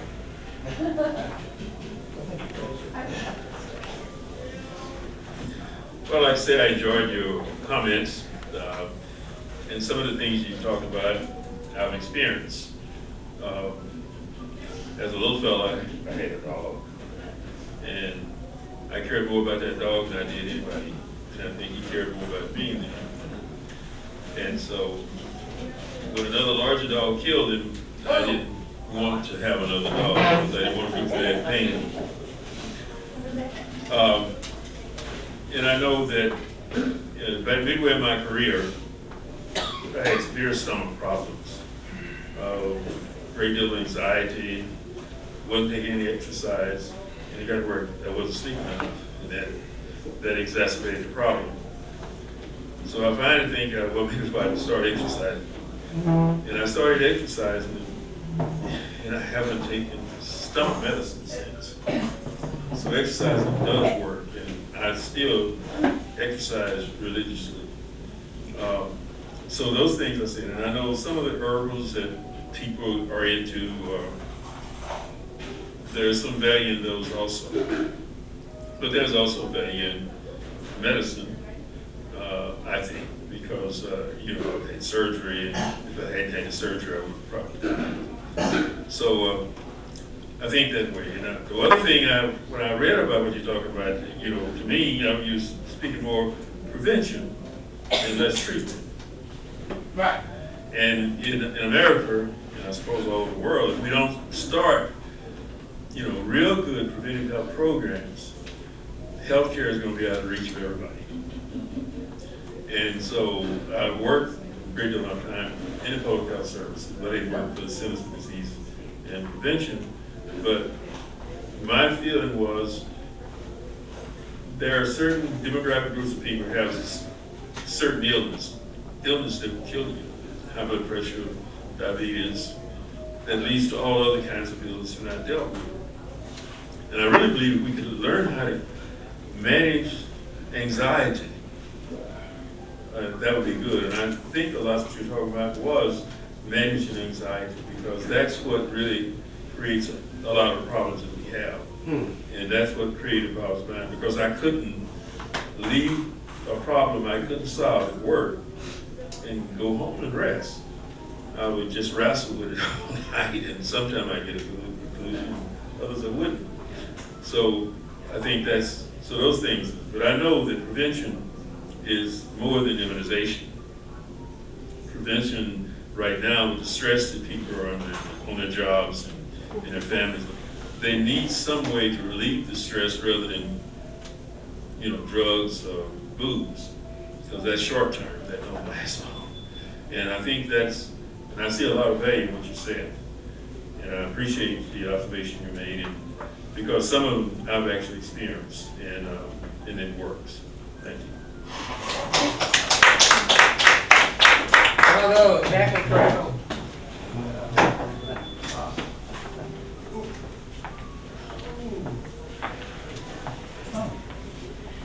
Well, actually, I've been accused of being a socialist about 5 times tonight. Well, some of that's true. Actually, I do. My interest really is in socioeconomics. And so what I have observed recently is the fact that at the lower end of the economic strata in this country, there is really an increasing strain going on. And because we've moved from a society, when I first came in '68, everyone seemed to be working and doing quite well. Well, nowadays, what tends to happen is, like Target, for example, this last week, have given increased wages, but they've doubled the workload and cut hours, actually. And so, another factor seems to be is that people's hours are being cut to the point where they don't get benefits anymore. And of course, this really does increase the strain on families and causes concern. In fact, really, in England, I've spoken before about this 0-hour contracts business, whereby you sign up to work for a week, but there's no guarantee of any hours. So one week you could get 10 hours, next week 40 hours, and of course, so we have a society called the precariat, because life is very precarious. And I think this is deliberately done by the politicians who allow this to go on. And I think, of course, it's immoral.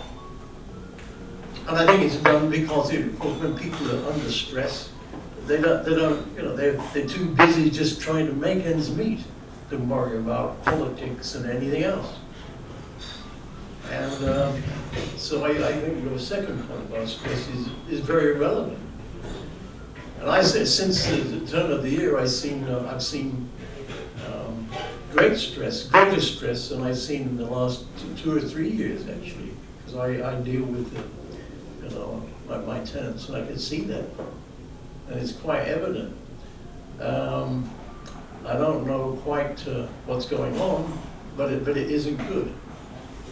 Of course, if you have a society under great stress, of course, they really can't produce, actually. And of course, since they've exported jobs, okay, so, people don't, function well, and so society doesn't function well. So I think the, society rots from the top, actually. We see a great example of that, who's leading this country right now. Very, very bad ethical, moral values, actually. And I think, you're seeing some of this, I can attest to that. Because people really are under stress. No wonder they get ill. No wonder they want to gobble down opioids like crazy. And of course, there was this doctor who was handing out opioids like jelly beans, and making a fortune. So, I must say, I can't trust the medical profession, really. As I say, I was serious. Are you interested in me and my health or my money? And really, I think it's money a lot of the time. Because going to medical school costs so much. And so they have to make the money back. You know, and then I can, Albert, I must talk to you about why you think the educational system in this country is deteriorating. Because from what I can see, it really, because what I have seen actually is Americans, their standard of speaking English is getting worse and worse actually. And of course, in England, if you speak badly, you won't get a good job. I mean, you just won't. And you look down upon it. And so speaking well and grammatically is very important. But most Americans, by and large, don't speak well.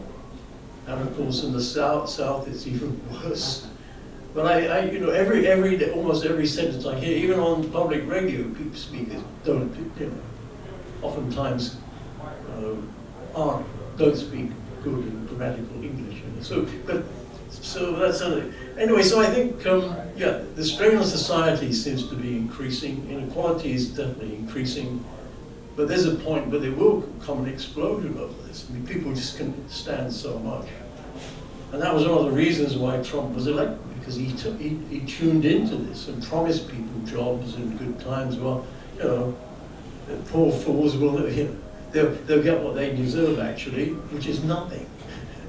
And so, now, when will they wake up? I have no idea. Maybe they'll never wake up because, again, they're hoping and praying that somebody will bring back the well-paying factory jobs that are disappearing every day of the week, actually.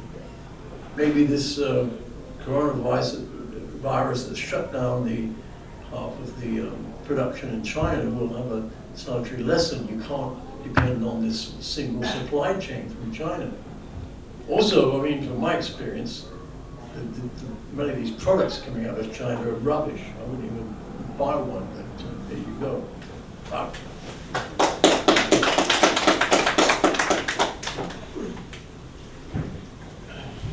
Well, as usual, John is bringing up all kinds of negative emotions in me.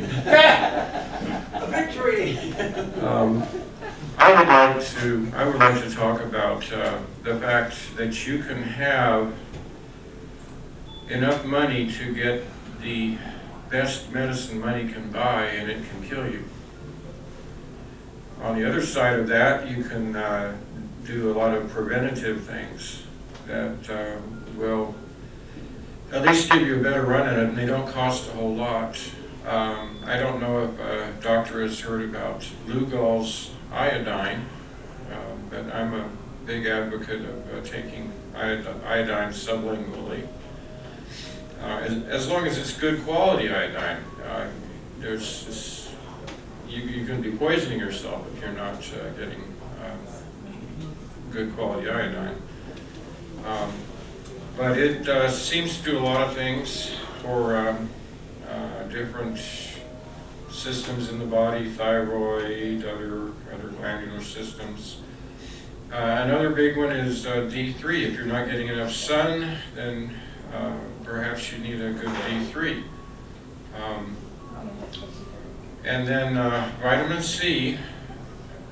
We are, I would say, kind of educated or programmed that if you get some kind of viral thing going on, there's really nothing you can do but sit it out.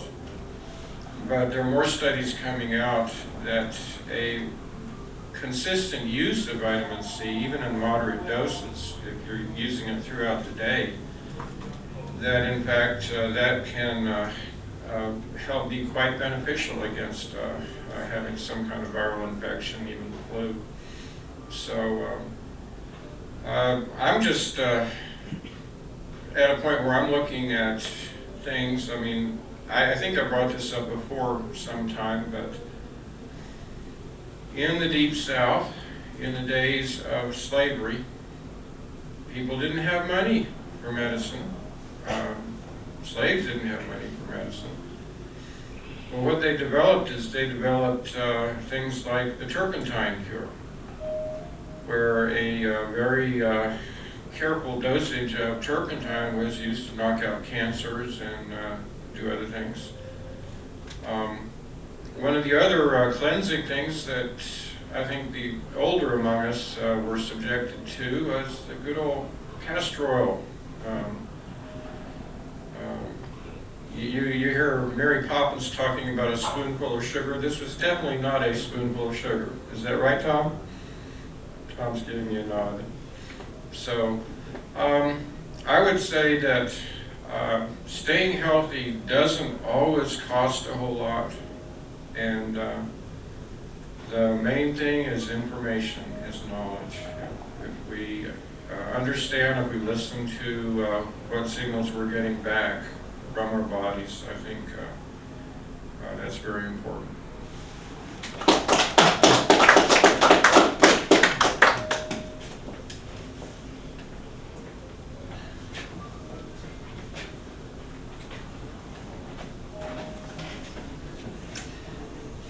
I think if you're going to do research into what's healthy, it would be much healthier to stay away from all of the research done by the pharmaceutical industry and the doctors and so forth.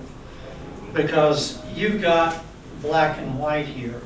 There are a lot of people who have been doing natural cures for a long time, and there are natural cures that existed long before the pharmaceutical industry that are very effective.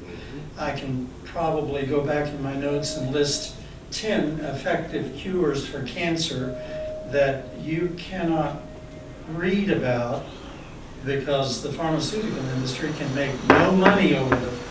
They can't make any money over something that's natural. That is one big thing about this greed and lust for power. The pharmaceutical industry is completely controlled by that. There was, I've mentioned this before, there was a man who had retired from a major pharmaceutical industry company, and he was on television late, like 2 o'clock in the morning, being interviewed. A friend of mine used to stay up and catch these interviews. And he was saying that every pharmaceutical drug is designed to control the symptoms of the disease, not to cure it. Because if they cured it, you wouldn't buy that drug anymore. And that every pharmaceutical drug contains other chemicals in it that if you take it over a period of time, you will develop another disease for which they have another drug from which you will develop another disease. And that's why older people are on 5, 10, and so forth, different drugs today, because they have been fed. I think it's absolutely criminal what they're doing. I had this fellow I worked for a while down in Florida. He owned an oil company, and he had a personal friend who was a federal district court judge. And the judge told him one time that the federal government mandates, I think it was 7 chemicals to be put into all tobacco sold in the United States. And it was a felony to disclose what those chemicals are. That's what that judge told him.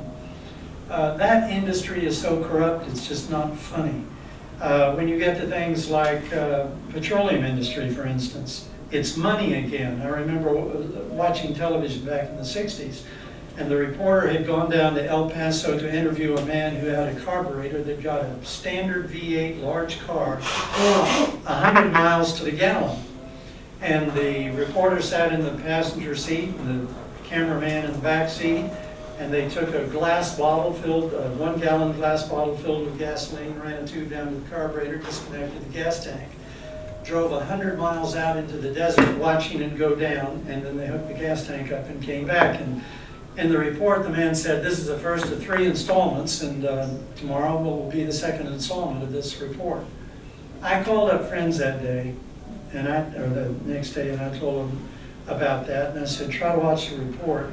And I told them, I'm willing to bet you almost any amount of money that within 6 months, that man is either going to be a retired millionaire saying nothing to anyone, or he'll be dead. 3 months later, he was killed in a car crash in El Paso. That is one of many, many instances of where people do things that will cut into the profits of a large industry, and they get killed. Stanley Meyer had a system where he ran a car on water, and it's easy to explain how. You know, they say if you take electrolysis and separate the water, it takes more energy than you get back by burning the hydrogen and oxygen. Yes, it does, but if you take the water and put it in a little vial and put a magnetic field across it, you have positive and negative magnetics. That pulls the hydrogen this way, the oxygen this way, then you hit it with the resonant frequency of the molecular bond of the hydrogen and oxygen, and it quickly bubbles off into hydrogen and oxygen. Feed that into the carburetor. He was getting like close to 1,000 miles to the gallon on water. And he finally was honored. He could never get a patent. I think the Department of Energy, as a matter of fact, had this, it was a luncheon for him, and at the end of it, they all had a toast with a glass of wine, and then he started to walk out of the room. He got to the door, and he turned around and said, "I've been poisoned." He never made it out of the building alive.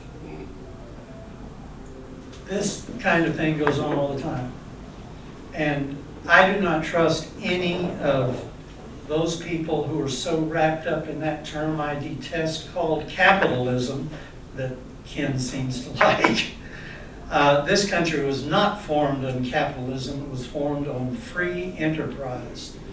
And was it Thomas Jefferson, one of our founding fathers, viewed the future when we have populations that build up into big cities, that the people can no longer control their governments, and it turns into Europe. The exact thing that the United States was built to get away from and get freedom from was all of that control, but now we've lost it pretty much. We're very controlled. I was going to say a couple of other things. Oh yes, when it comes to, you mentioned rife frequencies, every molecule, every specific molecular structure has a discrete resonant frequency. And Reich found this out, and he would find the frequencies of cancer cells or this cell or that cell, and he would beam that frequency into the body, and it would just disintegrate that cell. And that's how Reich instruments, if they're properly tuned, can cure almost any disease at all, because it will destroy all of that one molecule in the system. And when it comes to the blood and putting stuff into it, and particularly this relates to homeopathic medicines, we are mostly water, and water has an interesting property. It's as if it has its own batteries, because when you put a frequency into water, it continues to resonate with that frequency, and that's how they make homeopathic medicines. They'll take a drum of distilled water, they'll put a little bit of a chemical in there, and pretty soon after time, the frequency of that chemical permeates all the water, and then they take a little of that water and put in another drum of distilled water, and after a while it's got it, and then a third drum, and pretty soon you can't find the molecule of the original substance, but it's got its frequency, and that's homeopathic medicines. Without the chemical itself, it puts the energy in. Another thing, mentioning nature, I grew up in a little small town. The paving ended at our property 2 miles from the courthouse, and it was the woods out to the east. And I spent a lot of time with my quarter horse and my beagle out in the woods. And I feel very close to nature. And getting close to nature, I believe, gets you very close to your creator. And that's why I think large cities like we have with all this concrete and steel are very, very unhealthy. And humanity is not blended in with nature at all. We're the most foreign object there is on this planet, and we need to learn that. We need to reduce our numbers, actually. Higher education, birth rates go down. We've been losing that, so birth rates have been going up. I have had several instances in my life where reflecting back on those times with nature have saved my life, and I won't go into the details of it. But I think it's very important to blend more and more with nature, and that's why having a loving animal like a dog is a wonderful experience, because I can't think of any human that has more loyalty than a dog, particularly if you get a rescue dog, because they know that you have saved their lives and they will love you for the rest of their lives. I know I was gonna mention a couple of other things, but I probably exceeded my 5 minutes.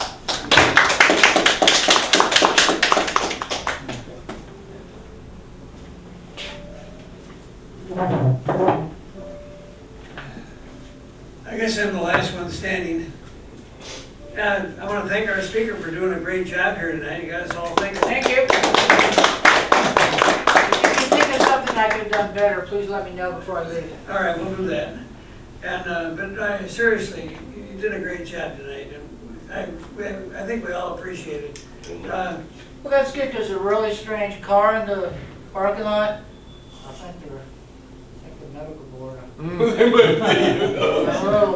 I'm gonna have to pay for this one, guys. I'm just a little. I think I went too far.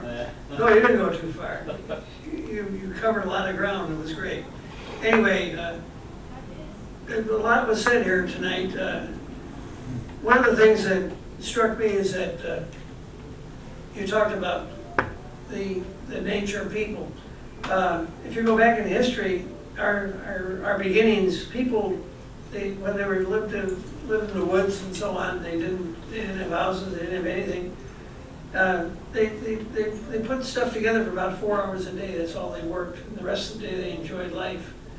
So our human psyche is not designed to work 8-10 hours a day or tie a bolt or whatever and just do that. And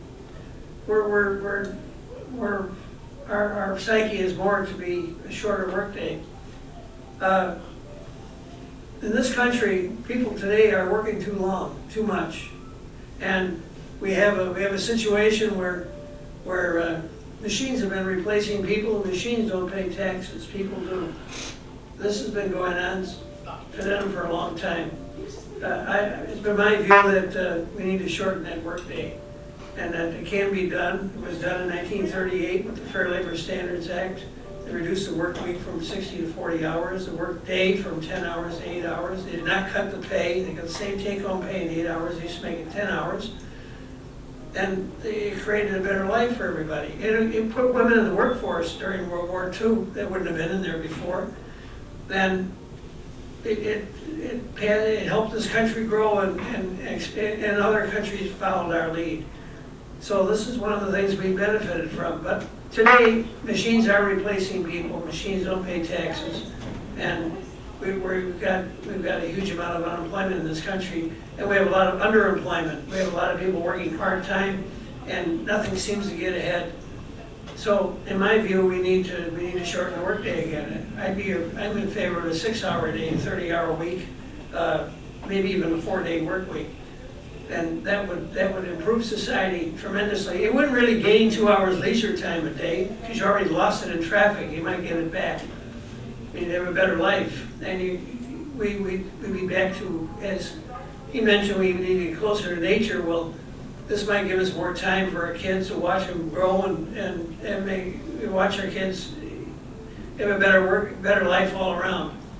And anyway, I better shut up while I'm ahead and give this back to our speaker. What does the speaker do with this? The speaker gets the last word. If you get to comment on comment and close the meeting.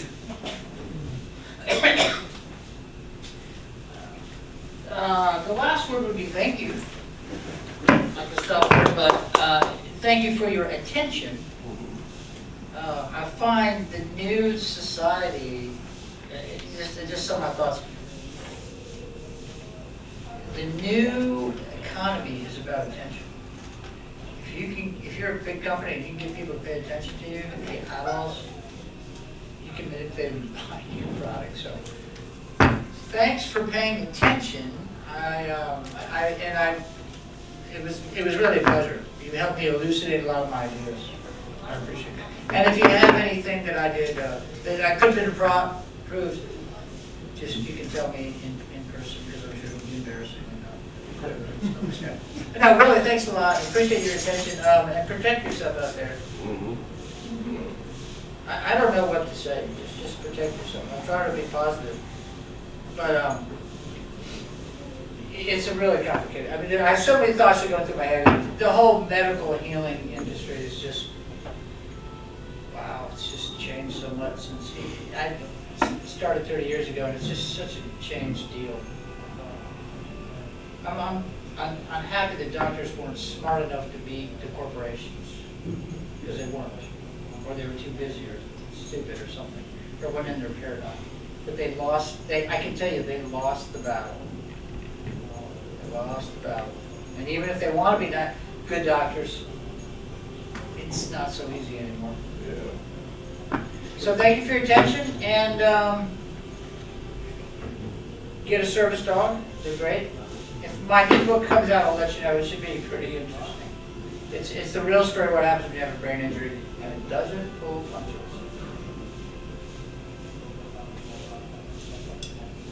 Last word, thanks. Right.